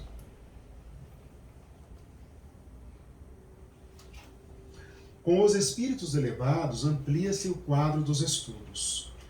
Pode propor-se-lhes uma imensidade de problemas morais que se estendam ao infinito, sobre todas as posições da vida, sobre a melhor conduta a ser observada, etc. Cabe-nos a nós julgar. Isso, praticamente, nós não fazemos mais hoje. Geralmente nós recebemos uma mensagem ao final, Geralmente acaba por aí, mas nós geralmente não dialogamos com os benfeitores. Não sei se alguém já dialogou com os benfeitores aqui, quem trabalha na reunião mediúnica. Conversar com eles, perguntar alguma coisa, isso é muito difícil acontecer hoje em dia. Acho que nem acontece. Hoje não. Pode acontecer, não acontece. Deveria. Mas não acontece. Nós talvez estamos perdendo um pouquinho isso de conversarmos melhor com os benfeitores, de perguntar alguma coisa, né? Estudamos aqui um assunto mais complexo, como que o espírito vê isso, mas isso é muito difícil hoje em dia, são bem espontâneas. Talvez não seja porque a gente às vezes não crê naquele tipo de benfeitor. Às vezes a gente tem uma dificuldade. Pode ser. É de verdade. Isso pode ser, é porque isso que Kardec diz requer muito estudo para dialogar. Porque Kardec, né, como que ele fazia? Nós já falamos sobre isso. Ele estudava um tema várias vezes, aprofundava. E depois ele tirava dúvida na Sociedade Espírita de Paris. É isso que ele fazia. Então ele tinha esse diálogo constante, porque ele tinha essa capacidade de estudo muito grande. Isso já é muito difícil. Mas é uma possibilidade de se conversar com os espíritos. O que a gente às vezes vê é, por exemplo, num caso ou outro, numa reunião ou outra, vir um mentor do grupo do espiritual, né? Sim. Para falar alguma coisa, eu preciso falar, mas não para diálogo, né? Não para diálogo. Poderíamos, né? Por exemplo, divergência da fluidoterapia de toque. Alguns gostam de toque, de tocar na pessoa, outros não gostam. Esse é um assunto que poderia ser conversado com os benfeitores. Podemos escolher a opinião deles, né? Vejam bem, tá? Cabe-nos a nós julgar. Qual é a opinião do espírito, do senhor, né, que está se comunicando sobre a questão do toque na fluidoterapia? É um exemplo. Um é bom, o outro não ou algo que seja a divergência. Isso. As divergências do nosso movimento espírita. Nós poderíamos consultar os espíritos. Não é errado isso, mas temos que saber, né, todos esses requisitos, com moral, com intenção. Mas eu lendo isso, fico pensando, nossa, praticamente eu não conheço um grupo que faça isso. Mas existe a possibilidade. Nós renunciamos um pouco a isso, talvez, né? Renunciamos um pouco a isso. Mas estamos aprendendo. Temos que chegar um dia a isso, a esse nível que Kardec chegou, né? Olha esse tema, rivalidade entre as sociedades. Olha como interessante, como assim? Mas pode acontecer. Todos devem concorrer, ainda que por vias diferentes, para o objetivo comum, que é a pesquisa e a propaganda da verdade. Os antagonismos, que não são mais do que efeito do orgulho superexcitado, fornecendo armas aos detratores, só poderão prejudicar a causa. Mas é possível haver uma rivalidade entre casas espíritas, porque, na verdade, reflete as pessoas que estão à frente. Pode ter uma rivalidade, né? Acontece. Mas, se acontecer, é orgulho. Geralmente está no campo do orgulho. Critério infalível para se distinguir as sociedades que estejam no melhor caminho. Superioridade dos ensinos que recebam e pela aplicação que façam dele a si mesmas. Né? Recebe uma mensagem, se essas sociedades estão, né, aplicando para si mesmas. Esse é um critério infalível de definir sobre isso. Né? Então isso é muito importante. A dona Sueli Caldas Schubert falou nesse seminário que eu falei para vocês, que eu assisti, que lá no grupo dela, ela fazia algo interessante, no centro espírita dela. Uma vez por ano, eles tinham uma confraternização. Uma vez por ano. E ela... Vamos fazer isso aqui, né? Lembra? Pois é, podíamos fazer. Vamos fazer. Os melhores médiuns eram escolhidos para darem comunicações de benfeitor. 4 médiuns lá na frente. E não era uma reunião mediúnica, era só um diálogo entre os trabalhadores e os benfeitores espirituais. E todos os médiuns davam comunicações. É muito bonito isso. Nós não fazemos isso. É uma responsabilidade enorme. Enorme. Escolher os melhores. Aí já teria um problema em algumas casas espíritas. Já começava o melindre. Mas como que eu não fui escolhido para receber aquela comunicação? Como assim? Já começava o melindre. Mas numa casa organizada, dá sim para poder colocar os melhores médios de psicofonia, de psicografia, dá para colocar lá. Mas é difícil, né? Não é fácil, não. Agora tem essa parte que é muito interessante, muito profunda, está no finalzinho já do capítulo. Se o Espiritismo, conforme foi anunciado, tem que determinar a transformação da humanidade, olha o objetivo da doutrina espírita, é muito ambicioso. Claro é que esse efeito ele só poderá produzir melhorando as massas, o que se verificará gradualmente, pouco a pouco, em consequência do aperfeiçoamento dos indivíduos. Sempre vai cair nisso. O Espiritismo Ele é o caminho para nós nos transformarmos. E assim nós vamos transformar a sociedade. Isso não vai vir do alto. Ah, o Brasil vai entrar... Quando que o mundo vai entrar numa época da regeneração? Não existe uma época. Ela vai entrar na regeneração quando nós nos regenerarmos. É o contrário, né? Isso. Não vai vir, Jesus não vai encarnar de novo, Deus não vai interferir. Vai nos ajudar, vai nos amparar, vai nos consolar. Mas o caminho nós vamos ter que percorrer. Sem milagres. Sem milagres. É o caminho do autoaperfeiçoamento. É assim que o Espiritismo melhora as massas. Não há outro caminho. É complicado. É complicado. Não é só pelo passe, não é só pelas palestras, não é só assistir, não é isso. É esse caminho do alto, né? De tudo convergindo para o nosso progresso. Então vamos nos melhorando, né? Teve uma divergência política ano passado muito grande, inclusive contaminou o nosso movimento espírita. Qual que é o comportamento do espírita numa divergência muito grande? É um comportamento cristão, não tem grandes segredos. É um comportamento cristão, de equilíbrio, de procurar difundir boas ideias, equilibrar, cada um vota em quem quiser, porque isso é liberdade de expressão. Não vou abominar a pessoa porque votou num candidato diferente do meu, isso não é cristianismo, isso não é espiritismo. Eu vou respeitar a pessoa, por exemplo. Isso é um sinônimo de transformação. Até caiu lá, falou de política. Falou de política, já começa. Né? Então é mais ou menos isso, né? Nós temos que procurar isso. Eu acho esse parágrafo muito importante. E é através de muito sofrimento, né, Marcelo? O sofrimento, ele... Ou de dor. É que nós rotulamos o sofrimento como sendo algo ruim. Nós temos isso na nossa cabeça, mas na verdade o sofrimento não é isso. Ele é um caminho de aperfeiçoamento para nós melhorarmos. Só que nós não evoluímos só pelo sofrimento. Nós evoluímos quando nós nos antecipamos a ele. Quando nós conhecemos os caminhos, as leis divinas, acontece algo, eu já sei.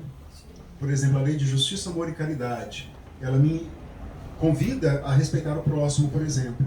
Essa pessoa tem uma opinião diferente, fez algo de ruim. Eu não vou lá desrespeitá-la, porque eu já aprendi que isso me trará uma consequência ruim. Eu me calo, eu procuro me compreender. Eu vou evoluir sem sofrimento. Entendeu?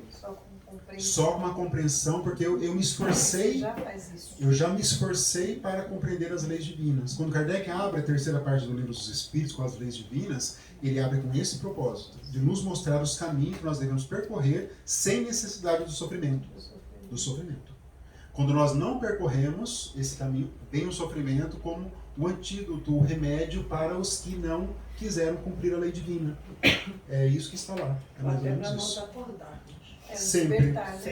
Então, quando nós falamos uma ideia equivocada, nós só evoluímos pelo sofrimento. Ela não traduz uma verdade, essa ideia. Não.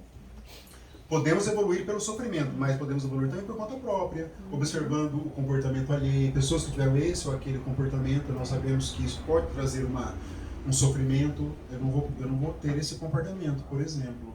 Então, nós vamos nos antecipando ao sofrimento. Isso é evolução também. Isso é evolução. É uma evolução muito complexa, depende de nós, né? Pouco a pouco, consequência do aperfeiçoamento dos indivíduos. Quando nós estudarmos aquela terceira parte do Livro dos Espíritos, das leis morais, ela é muito também esquecida. Ou nós comentamos ela muito... pega um tema e nós não situamos o tema dentro dela, pode reparar isso. Mas aquele conjunto as 10 leis morais que Kardec separa é importantíssimo para a nossa existência. É importantíssimo aqui. Mas temos que nos apropriar desse conhecimento, requer leitura, aprofundamento mental, como diz o Espírito Viana de Carvalho. Não basta uma simples olhadela, tem que ter um aprofundamento mental, diz o Espírito Viana de Carvalho. Ele fala isso. E é pelo estudo aprofundado. Não há outro caminho, é o preço que se paga. Né? É um preço bom. Todo data da transformação moral. Muitos falam. Não vai. Nossa. Muitos falam. E nós com todo aprendizado. Isso. Na doutrina. Falam lá, a data limite que o Chico falou lá no Pinga Fogo. Ninguém não interpreta corretamente, geralmente. Ele falou de um período que o Emmanuel falou que nós entraríamos num momento melhor se nós tivermos um bom comportamento. Não é algo matemático.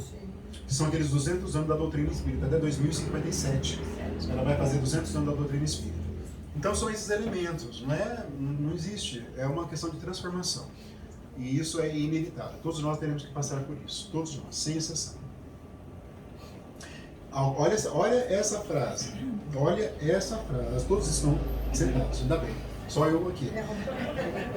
Quem importa crer na existência dos espíritos, como nós cremos, se essa crença não faz que aquele que tem se torne melhor, mais benigno e indulgente para com os seus semelhantes, mais humilde e paciente na adversidade. O que adianta?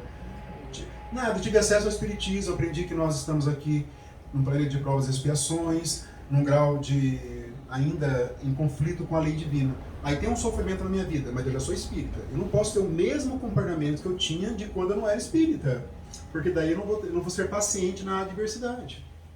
Esse é o pensamento. Agora eu sou espírita, não, eu vou acolher esse fato, esse sofrimento que seja, vou compreender que isso é importante, vou procurar uma maneira para sair dele. O sofrimento não é só para vir e nós aceitarmos passivamente. Nós temos que entender que ele é um convite à mudança de pensamento, mudança de ideias. É assim que funciona, né? Olha essa outra aqui.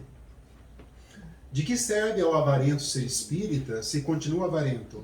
Ao orgulhoso se conserva cheio de si? Ao invejoso se permanece dominado pela inveja? Então a pessoa não teve a penetração dos ensinamentos espíritas. É aquilo que é, né, que ela também falou do Sueli Caldas Schubert. Ela entrou para o espiritismo, mas não permitiu que o espiritismo entrasse nela. Não conseguiu se transformar. Não. Ela entrou, mas não, porque é uma outra camada.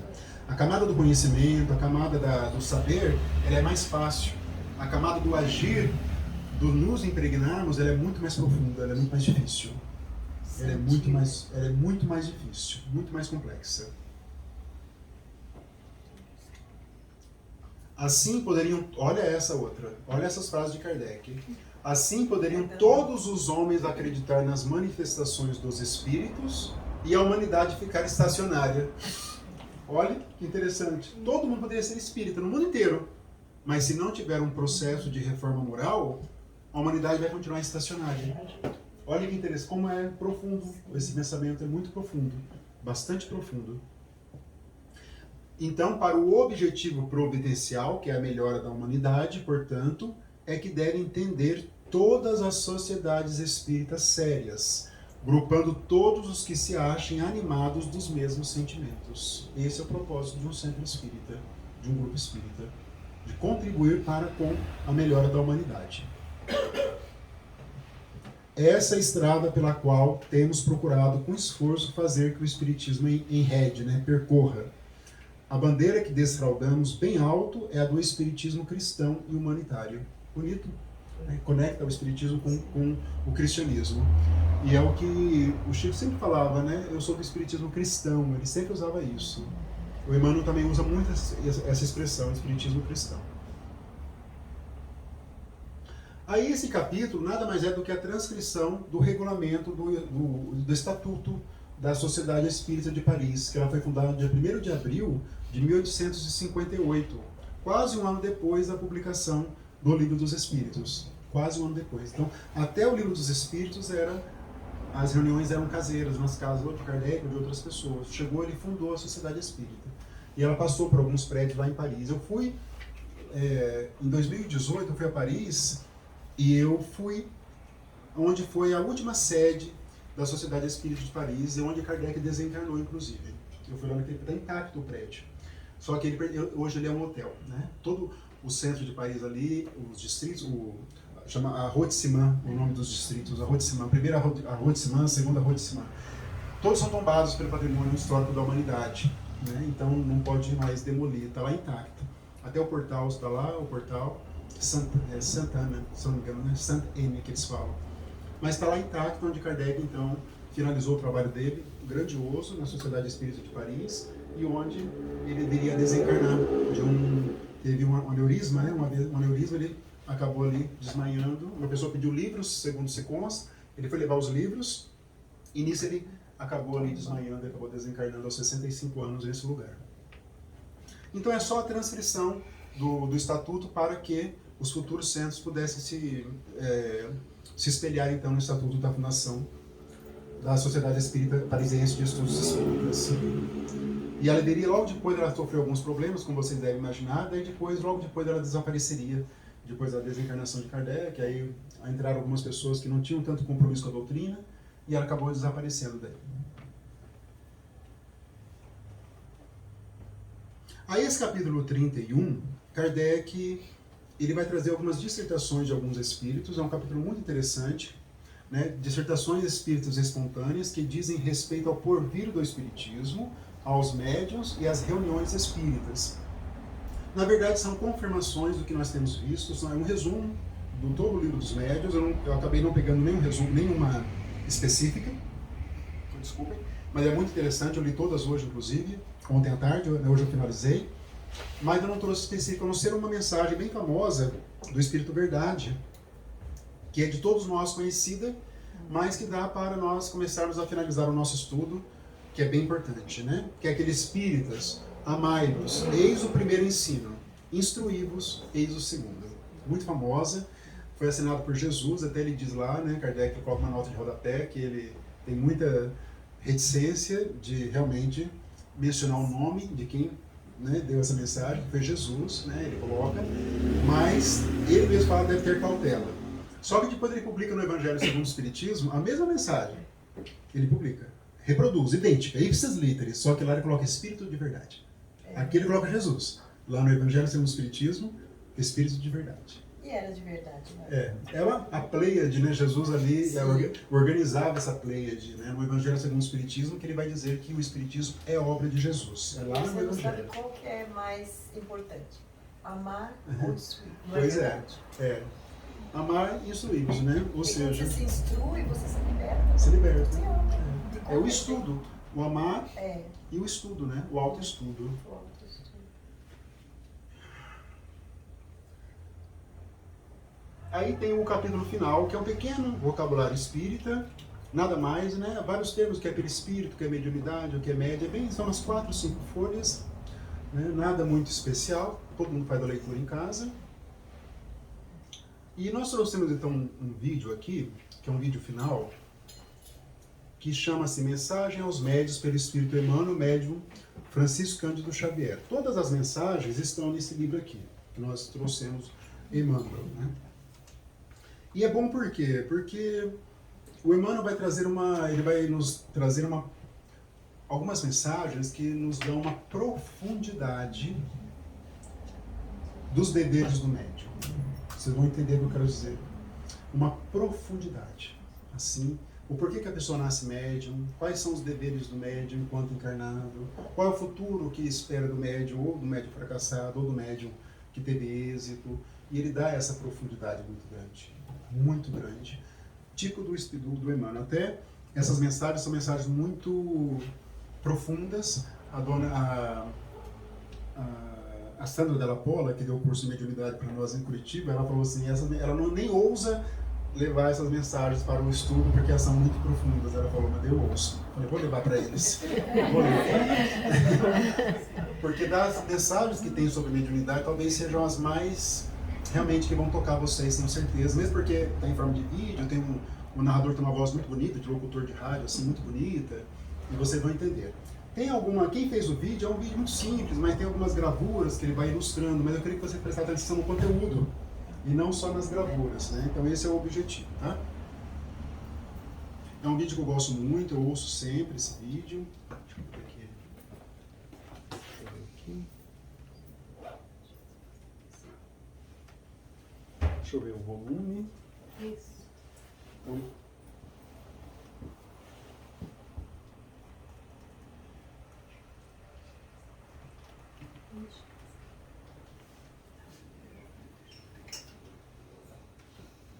Mensagem aos médiuns pelo Espírito Emmanuel.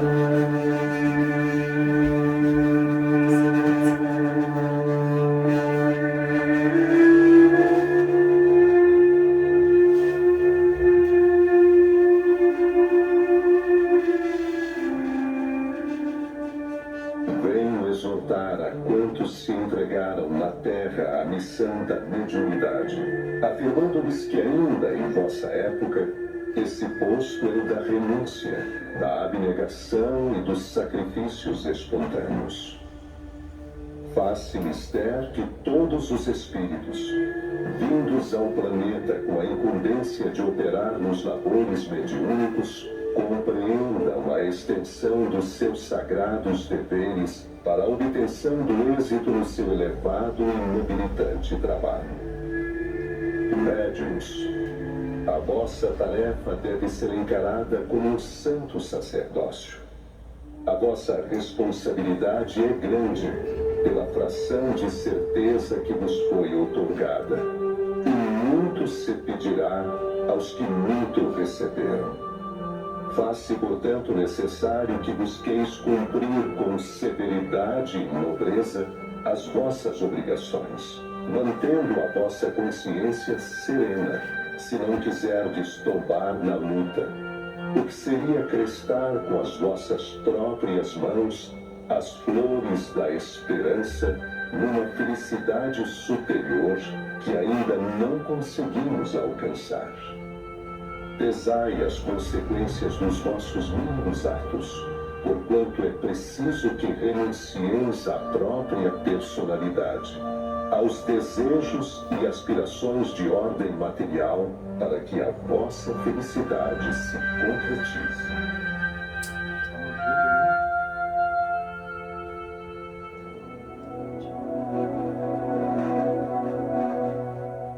Vigiar para vencer.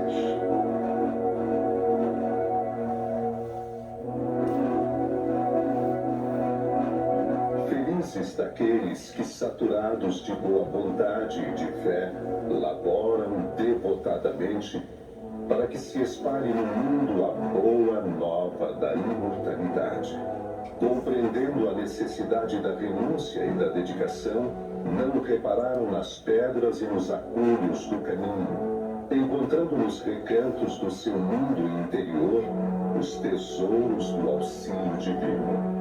Acendam nos corações a luz da crença e das esperanças, e se na maioria das vezes seguem pela estrada incompreendidos e desprezados, o Senhor enche com a luz do seu amor os vácuos abertos pelo mundo em suas almas, vácuos feitos de solidão e desamparo.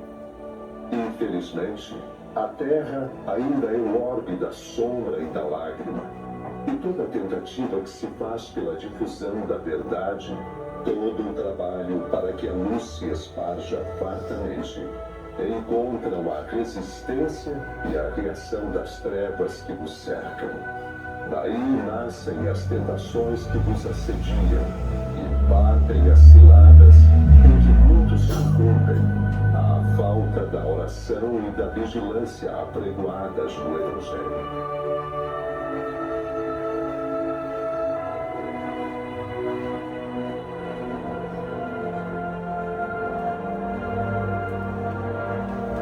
Quem são os médiuns na sua generalidade? Essa parte agora, quem são os médiuns? Prestem atenção. O que leva uma pessoa a ser médium ostensiva?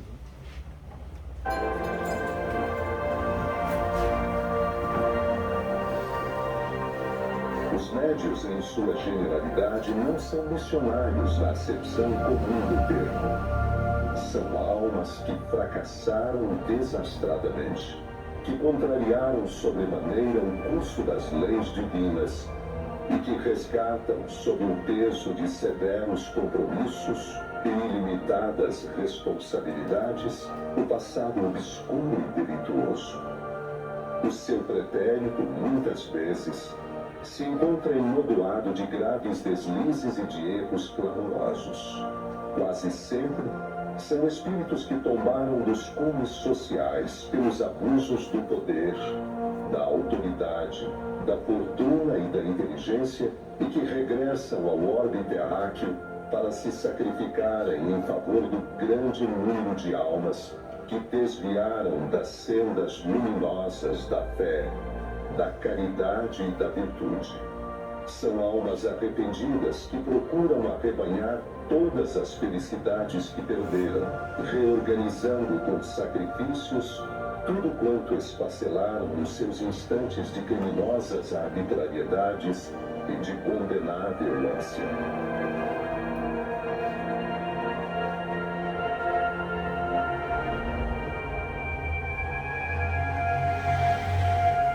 As as oportunidades do sofrimento.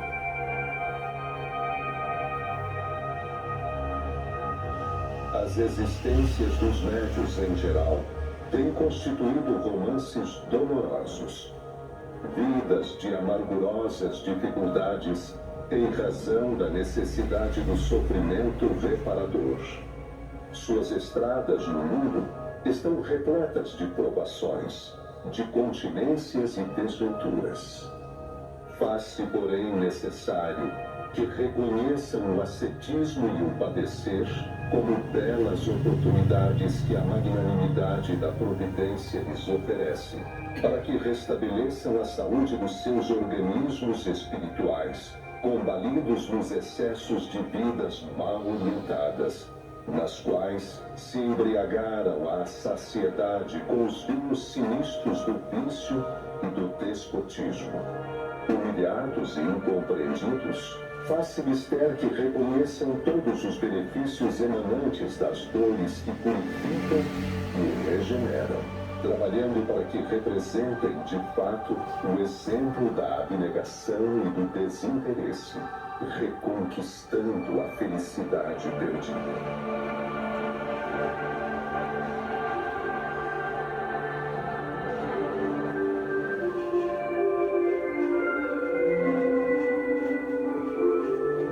Necessidade da exemplificação.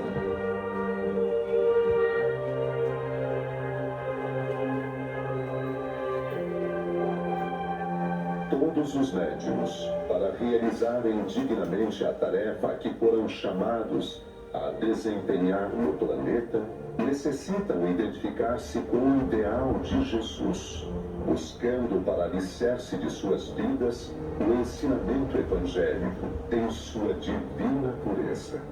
A eficácia de sua ação depende do seu desprendimento e da sua caridade, necessitando compreender em toda a amplitude a verdade contida na afirmação do Mestre: dai de graça o que de graça receberdes. Devendo evitar na sociedade os ambientes nocivos e viciosos, podem perfeitamente cumprir seus deveres em qualquer posição social a que forem conduzidos, sendo uma de suas precípuas obrigações melhorar o seu meio ambiente, com o exemplo mais puro de verdadeira assimilação da doutrina de que são pregoeiros. Não deverão encarar a mediunidade como um dom ou como um privilégio, sim como bendita possibilidade de reparar seus erros de antanho, submetendo-se dessa forma com humildade aos alvitres e conselhos da verdade, cujo ensinamento está frequentemente numa inteligência iluminada que se nos dirige, mas que se encontra igualmente numa provação que, humilhando, esclarece ao mesmo tempo o espírito, enchendo-lhe o íntimo com as claridades da experiência.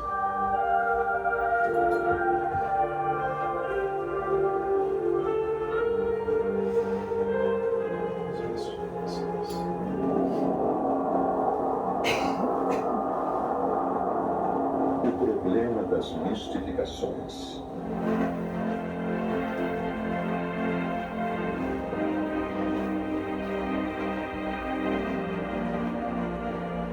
O problema das mistificações não deve impressionar os que se entregam às tarefas mediúnicas, os quais devem trazer o Evangelho de Jesus no coração.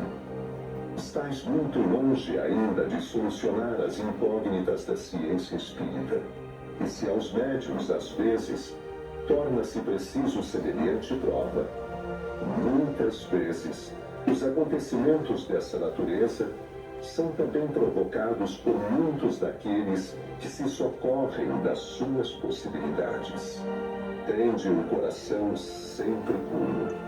É com fé, com a pureza de intenções, com o sentimento evangélico que se podem vencer as arremetidas dos que se comprazem nas trevas persistentes.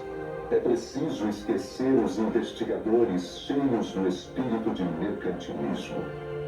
Permanecei na fé, na esperança e na caridade em Jesus Cristo, jamais olvidando que só pela exemplificação podereis vencer.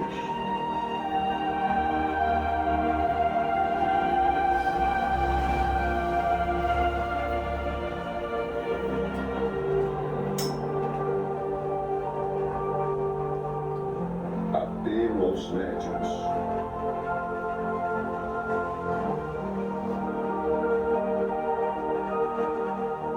Médiuns, ponderai as vossas obrigações sagradas. Preferi viver na maior das provações a cairdes na estrada larga das tentações que vos atacam insistentemente em vossos pontos vulneráveis. Recordai-vos de que é preciso vencer, se não quiserdes soterrar a vossa alma na escuridão dos séculos de dor expiatória. Aquele que se apresenta no espaço como vencedor de si mesmo é maior que qualquer dos generais terrenos, exímio na estratégia em time militares. O homem que se vence faz o seu corpo espiritual apto a ingressar em outras esferas. E enquanto não colaborardes pela obtenção desse organismo etéreo, através da virtude do dever cumprido, não saireis do círculo doloroso das reencarnações.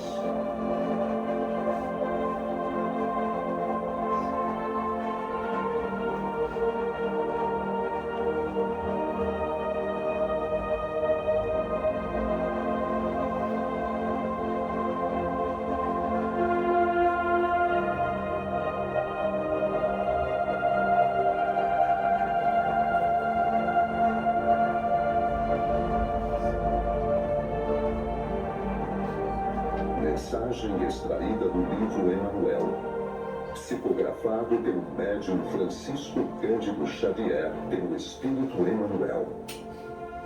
Editora FEB, 1938.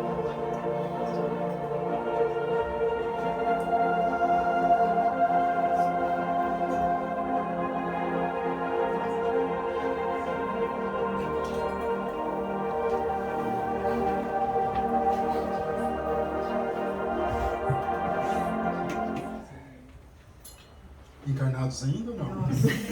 Depois dessa. Baqueados. Não saireis do círculo doloroso das reencarnações. Muito profundo, né? São vários textos. Sobreviveu, Dona Angélica? Nossa, eu fiz uma viagem. É muito profundo, né? É muito Depois eu profundo. lembrei da dona, a Ivone. A Ivone Amaral Pereira. Que sabe quando passa dos médios que nós somos todos assim. Não foi? Dona Ivone Dona sofreu Ivone tanto. sofreu muito. Dedicadíssima, né, Dona Ivone? Ex-suicida. Então, Ex-suicida, Dona Ivone. por isso eu sofro muito.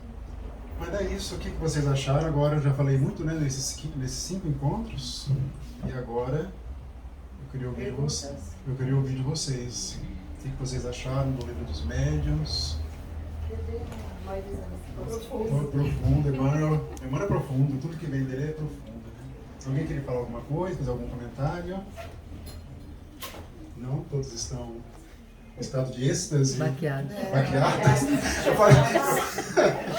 Eu falei êxtase e falou baqueada. É que é um momento muito grande de reflexão. É verdade. Quem são os médiuns, né? São os médiuns que violaram, né, a lei divina, né?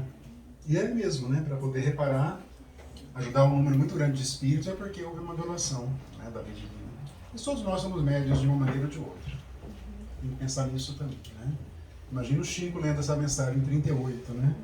Foi ali que ele se baseou com certeza, né, para poder ter esse comportamento tão certo, tão correto que ele teve, tão esforçado, tão correto na vida, né? Mas depois vocês vão ver ali, lá no YouTube, mensagem aos médios, aparece já na primeira. Eu ouço sempre, eu salvei para poder ouvir sempre, que eu acho muito profundo, muito No bonito. YouTube tem esse vídeo? Tem no YouTube, chama Mensagem aos Médiuns. É o primeiro que aparece já, Mensagem aos médiuns. São vários textos. São vários textos, né, que ele vai lendo, os textos do livro Emmanuel. Não são só esses que Não você é um colocou. Não, são vários textos. É porque, isso, tem um capítulo da mediunidade aqui. Então ele vai lendo os textos do capítulo da mediunidade. Cada um botando ali, quem são os médios? Né? Apelo aos médios. Sempre é um convite, convidando os médios. Olha outra coisa que ele fala aqui, sutil ali, né? Ou se cumpre corretamente, ou haverá séculos de expiação. Não são décadas, séculos de expiação. Ai, por isso que eu cansei. É forte mesmo, é muito forte mesmo. Essa mensagem é muito mais, é a mais assim, eu acho mais profunda, né? Mas dá profundidade ao que diz Kardec em todo o livro dos médios, o convite. É tão importante a mediunidade ter um livro escrito a respeito. Temos que pensar assim. Ele publicou o livro dos Espíritos, logo depois do livro dos médios. Aí então já vem essa profundidade. Não tem o livro do palestrante espírita, o livro do passe, tem o livro dos médios pela importância que é o tema. Uma faculdade humana de todos nós, né? Quem são os médios? Como médium, tá? Uhum. Isso. É uma coisa assim de você passar e encarar não como castigo, a gente vê que é um castigo, lógico, né? Não um castigo, uma cobrança. Uhum. Mas encarar acima de tudo como uma caridade. Se a gente for para uma reunião espírita, principalmente reunião que lida com médiuns, com espíritos sofredores. Uhum. E se você não se sensibilizar com aquelas entidades que vierem e tirar, como você falou durante a palestra, o ensinamento necessário para a gente, então é preferível não ser. Uhum. Com certeza. É preferível não ser. Tem que seguir esse caminho. Tem que seguir O esse médio caminho. ele tem que Caminho da caridade, não tem outra, transformação. em transformação perene. Se ele não tiver em transformação perene, ele vai cair nas garras de espíritos obsessores, com certeza. Mas eu lembro que no comecinho do curso, do livro dos Espíritos, não lembro agora, o maior caminho nosso é servir. Uhum. Servir. Sim, sem dúvida. Aquela frase que apareceu do Emmanuel também, as palavras ensinam e os comportamentos... Isso, é do Espírito Emmanuel também. Exato. Os exemplos arrastam. Você tem que escrever todos os dias, Isso. até decorar, Isso. depois introjetar, Com certeza. depois Porque essa frase nada mais é do que o exemplo aqui do conhecimento teórico para o conhecimento prático. É um caminho a percorrer, todos nós temos que percorrer. E agora que a gente já sabe quem a gente é, foi coisa boa. Eu sei que você fez no verão passado. Eu sei, eu te acompanho quando você sai daqui. Se ilude. Total, né? Total. Na verdade, uma vez uma palestrante falou uma coisa interessante, ela falou assim, eu sou médium, então boa coisa eu não fui. Ela falou com tanta sinceridade, achei tão engraçado. Pô, mas boa coisa eu não fui, né? Mas todos nós, ninguém foi, na verdade, no fundo, porque estamos no planeta de provas e expiações, né? Só por esse motivo. Pois não, Marcelo, uma coisa que eu acho interessante também da doutrina, né? E assim, ao final disso tudo, a gente consegue fazer essa leitura. Quanto mais conhecimento nós obtemos na encarnação, mais a gente tem a obrigação da humildade. E é um caminho, na verdade, contrário do que a gente socialmente vive. Porque quanto mais a gente se instrui, mais a gente se eleva na vida profissionalmente, ou em estudo, a nossa tendência é ficarmos mais arrogantes. E vaidosos. Sem dúvida, sem dúvida. Essa é o oposto do ensinamento do cristianismo. Porque É a o gente oposto. vive da imagem. As pessoas te avaliam pelo que você tem, pelo que você Total. Exatamente. E o convite do cristianismo, né? Mas da doutrina no final, é exatamente o oposto. Quanto mais você tem, mais obrigação de se humilde você tem. Exato. É um caminho inverso daquele que a gente cristianismo. Exatamente. Os caminhos da vida são inversos, geralmente, dos caminhos do cristianismo. É o inverso. Geralmente é isso. Quando a pessoa vai crescendo na carreira, realmente profissional, ou financeiramente, ela passa a ter um status maior e ser bem vista na sociedade por isso, só por esse motivo. Enquanto que o bem visto para Deus seria aquele que vai se transformando para o bem, é o que vai trazendo, arquitetando, vamos dizer, o seu destino com base na prática do bem. é essa pessoa que é bem sucedida em termos espirituais. Os vitoriosos. Os vitoriosos. Olha a expressão que ele usa no final, que o médium, São os guerreiros, né? ele vai ser o médium que conseguir êxito. Olha que expressão mais interessante. Vai ser recebido no plano espiritual com mais honras do que um general é recebido quando volta da guerra. Olha como uma comparação. Porque é terra, né? Eu lembro que para mim ficou patenteado assim. Ficou bem patenteado que nós estamos aqui de passagem, pronto, ponto, né? E a vida espiritual é a que nós teremos que viver mesmo. E, então toda essa ascensão nossa ou não, né?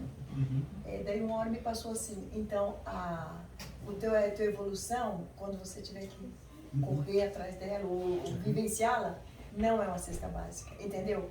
Porque eu não sei porque me veio assim até aqui. E as pessoas dizem, não, eu vou dar um monte de cestas básicas. Não estou nem falando do espiritismo, do monte. Sim. Fazer muita caridade por aí e tal, porque ainda há gato naqueles... Com certeza. Existe um pensamento no nosso movimento espírita da caridade material. Sim. Quando nós falamos a palavra caridade, geralmente vinculamos a caridade material, doação de cesta básica, de remédio, de roupas, vem isso na cabeça. Mas a caridade ela é mais profunda, porque ela é um estilo de vida, é um modo de ser do indivíduo. É como ele direciona o amor dele para outros indivíduos. Isso é a caridade. Benevolência para com todos, indulgência para com a falta da lei e perdão das ofensas. Isso está no livro dos Espíritos. Mas nós temos esse viés da caridade. Eu vejo assim tem um grupo lá espírita, uma pessoa está pedindo, eu já reparei isso.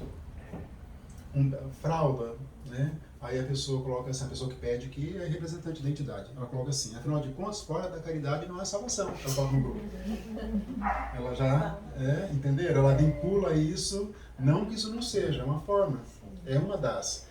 Mas se a caridade material, doação de cestas básicas, de remédios, de roupa, se isso não conduzir aquele que pratica a reforma interior, não vai adiantar absolutamente nada para ela. Não vai contar. Como fazer a caridade? Isso, se ela muda, né? Está lá com as pessoas carentes que são em estados de vulnerabilidade, ela está doando um tempo, mas ela está aprendendo também com humildade. Se ela trouxer aquilo para a vida dela, ela vai se transformar. E por isso que os Espíritos falam que a caridade deve ser desinteressada. Se nós vamos buscá-la ainda com esse propósito, ela vai lá na favela doar 20 cestas, porque o Espiritismo ensinou isso, o movimento espírita. Vai ser anulado. Está no livro dos Espíritos. Deve ser desinteressada, deve fazer parte do nosso modo de vida. Isso é desinteresse. Mas caridade para tudo, né? Tem pessoas que praticam, já conheci muitos no nosso movimento material, mas depois, dentro do centro espírita, são pessoas que não demonstram nenhum tipo de superioridade.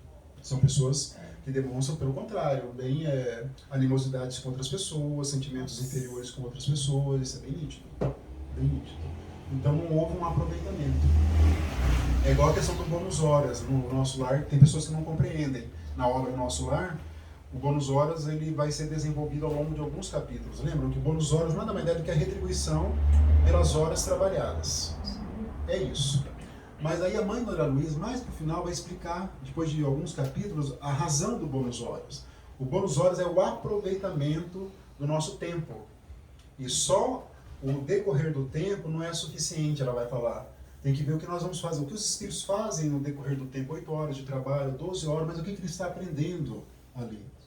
É isso que ela vai explicar. É diferente de só passar as horas e estar envolvido com um ato, do que você está aproveitando.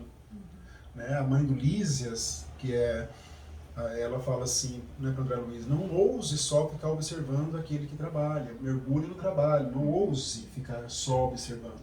Porque ele era um estagiário, ele não era um funcionário da colônia, ele ia ser depois. Aí ele começou a trabalhar ali, limpando os vômitos dos espíritos ali nas câmaras de retificação. Mas é tudo o aproveitamento que caminha para o nosso progresso. É difícil nós entendermos isso. Muitos não compreendem dentro do movimento espírita, né? Eu lembro que estava no ESG também há algum tempo, né? E aí alguns professores tinham lá um trabalho social no final do ESG. Mas alguns alunos, e eu não gostei assim, dessa ideia, porque eu acho que o aluno não pode ser obrigado a fazer o que ele não deve, na minha opinião. E alguns alunos vieram confidenciar para mim que não estavam à vontade com esse tipo de trabalho. Não pode obrigar uma pessoa a ir numa entidade, num lugar mais carente, fazer isso. Se a pessoa quiser, vai. Mas aí foi colocado como uma obrigação dos alunos que tinham que ir a uma comunidade. Isso pegou mal lá no centro. Entenderam? A caridade deve partir da pessoa. Faz um convite. Quem quiser, tem tantas vagas para ir no sábado entregar cestas básicas lá numa comunidade mais pobre. Quem quiser, vai. Mas isso está sendo colocado como sendo algo indispensável para... A nota no S. Exatamente. Isso não pode acontecer. A caridade deve partir da pessoa, um convite. Caridade material. E a caridade, que é mais difícil, a moral, que é essa indulgência para com os problemas alheios, perdão das ofensas, benevolência para com todos. Isso é que está no livro dos Espíritos. O que é caridade? Tal qual entendia o Cristo. Está lá lendo. Daí que eles falam benevolência para com todos, indulgências para com as faltas alheias e perdão das ofensas. Isso é caridade no sentido mais puro que tem. O BIP, né? Isso. É isso que, quando Kardec fala fora da caridade não há salvação, é essa a caridade a que ele se refere. E como disse a dona Sueli Caldas Schubert, não quer dizer que só pela caridade nós vamos atingir um grau de evolução. Ele é um dos caminhos, ela fala, mas tem muito mais, caminho do autoconhecimento, dos pensamentos disciplinados, a inclinação para o bem, são vários caminhos de evolução. O conhecimento intelectual também é importante, são vários caminhos de evolução. É muito complexo, né? Isso com o espiritismo, né? O Dr. Bezerra não tinha nada para doar, o que ele fez? Deu um Dá abraço, um abraço, né? Verdade. Nossa. É um ato de caridade. E quando a gente vê que parece que o cara se curou, o cara... Fazer uma prece para quem sofre é um ato de caridade. Ouvir a pessoa, às vezes a pessoa só quer que nós a ouça. Escutatório. É um ato de caridade. Levar uma palavra é um ato de caridade. Levar uma mensagem. Doar uma cesta básica, doar um remédio, uma roupa para quem precisa. É um ato de caridade. Um abraço. Um abraço. Silenciar, ficar em silêncio perante alguém me falar mal de uma outra pessoa. Diz o Emmanuel que o espírita, quando está de frente de uma fofoca, de algo, ela acaba no espírito, ele fala. Ela acaba no espírito. Não pode continuar. Esse é um ato de caridade. Nós vamos nos silenciar perante o mal, perante algo de ruim. É um exercício perene, difícil. Nas relações de trabalho, isso é muito difícil exercer esse ato, né, de caridade, isso é muito difícil. Muito difícil mesmo, mas é o caminho, não é outro, né? E quando a gente se conscientiza, ela passa a ser dinâmica, né? Que a qualquer hora, a qualquer momento você pode praticar. A qualquer momento. Porque a gente se transformou, a gente exatamente. de dentro para fora. Ela passa a ser um comportamento. A caridade que requerida e ensinada pelos Espíritos, ela é comportamental. Ela faz parte do nosso modo de ser. Até do sono, você já reparou? Modo de ser. Com certeza. A qualidade do sono? A qualidade do sono. Com certeza. E Com a certeza. gente, né, fica bem, entendeu? Todos os pesadelos é porque você não está... Claro, tem tudo a ver com isso. Já saiu do caminho. Nós vamos nos integrando às forças da vida, né? Aos princípios superiores da vida. Eles falam assim, em um momento da obra do André Luiz, também não vou lembrar qual obra agora, mas um benfeitor fala assim: uma das maneiras de captar os ensinamentos superiores é ter vida nobre. Ele coloca assim, ter vida nobre, em todos os sentidos. Pensamentos nobres, falar nobremente, o agir nobremente, é um esforço. Aí nós vamos captando as influências dos benfeitores espirituais. É a melhor maneira. Independente de ser médio ostensivo ou não. Qualquer um vai captar dessa maneira. É um caminho difícil, porque ainda nós estamos num grau bastante de envolvidos numa inferioridade muito grande na Terra. Né? Alguém tem mais algum comentário ou não? Eu lembro que uma vez, numa entrevista, elogiaram o Chico, né, pela atitude dele, e ele falou assim, que ele ainda precisava dominar os pensamentos. Os pensamentos. Esse é o mais difícil de todos. Sem dúvida. Sem dúvida. Tanto que é o tema da palestra da ministra Veneranda. A primeira palestra da nossa área é sobre os pensamentos. É muito mais difícil. Não é sem propósito que a primeira palestra da obra é sobre o pensamento. Porque o pensamento geralmente ele é muito indisciplinado. E é ele que vai dar, a conexão. Vai dar a conexão. Pessoal, então é isso, né? Espero que todos tenham gostado. Foi só mesmo uma ampla análise do livro dos médiuns, que requer estudo individual de todo mundo e estudo aprofundado também. Nós faremos um próximo estudo, combinamos aqui, que será do livro O Evangelho segundo o Espiritismo. Já tem data. Que é esse, né, o livro extraordinário que vai vincular o Espiritismo com o Evangelho de Jesus. Vão ser 5 quintas-feiras no mês de fevereiro também, tá? Então nem pensar em viajar no mês de fevereiro. Não dá pra viajar. Porque é fevereiro. O carnaval é Não, o carnaval é vai ser no terça-feira, meio. vai estar no meio do Vai carnaval. ser meu aniversário também, vou ganhar de presente. Porque eu amo o Evangelho. O Evangelho pra mim salvou a minha vida. Ah, mas saúde de todas nós, hein? É. Então, dias 1º, dia 9, dia 15, dia 22 e 29. Do dia 1º, que é o primeiro dia de fevereiro, no último dia aqui. O dia 29 também, o mesmo horário, e aqui no Núcleo Espírita. Então, quem tiver interesse, tiver disponibilidade, vamos estudar. Vai ser a primeira vez que vamos fazer o Evangelho segundo o Espiritismo. É antigo, é um sonho antigo. É. Porque nós lemos muito o Evangelho, mas estudamos pouco o Evangelho segundo o Espiritismo. Eu prometo a você que se eu ainda estiver aqui, Ah, sim. Todos nós. Se não estiver, vamos vir em espírito. Eu também venho. Todo mundo. Então é isso, meus amigos. Vamos continuar estudando. Vamos finalizar então com uma prece. Tem hoje alguma coisa? Ou não? É isso. Estou sentindo Tem champanhe. café. E eu vou tirar uma foto também com o meu bastão de selfie, tá? Então depois da prece eu vou fazer aquele selfie, sabe, de Instagram. Então eu vou fazer também. Tá? No último ano a gente tentou no chão. É verdade. Ah, foi mesmo. Vamos de novo. Então vocês ficam depois da prece só por um minuto.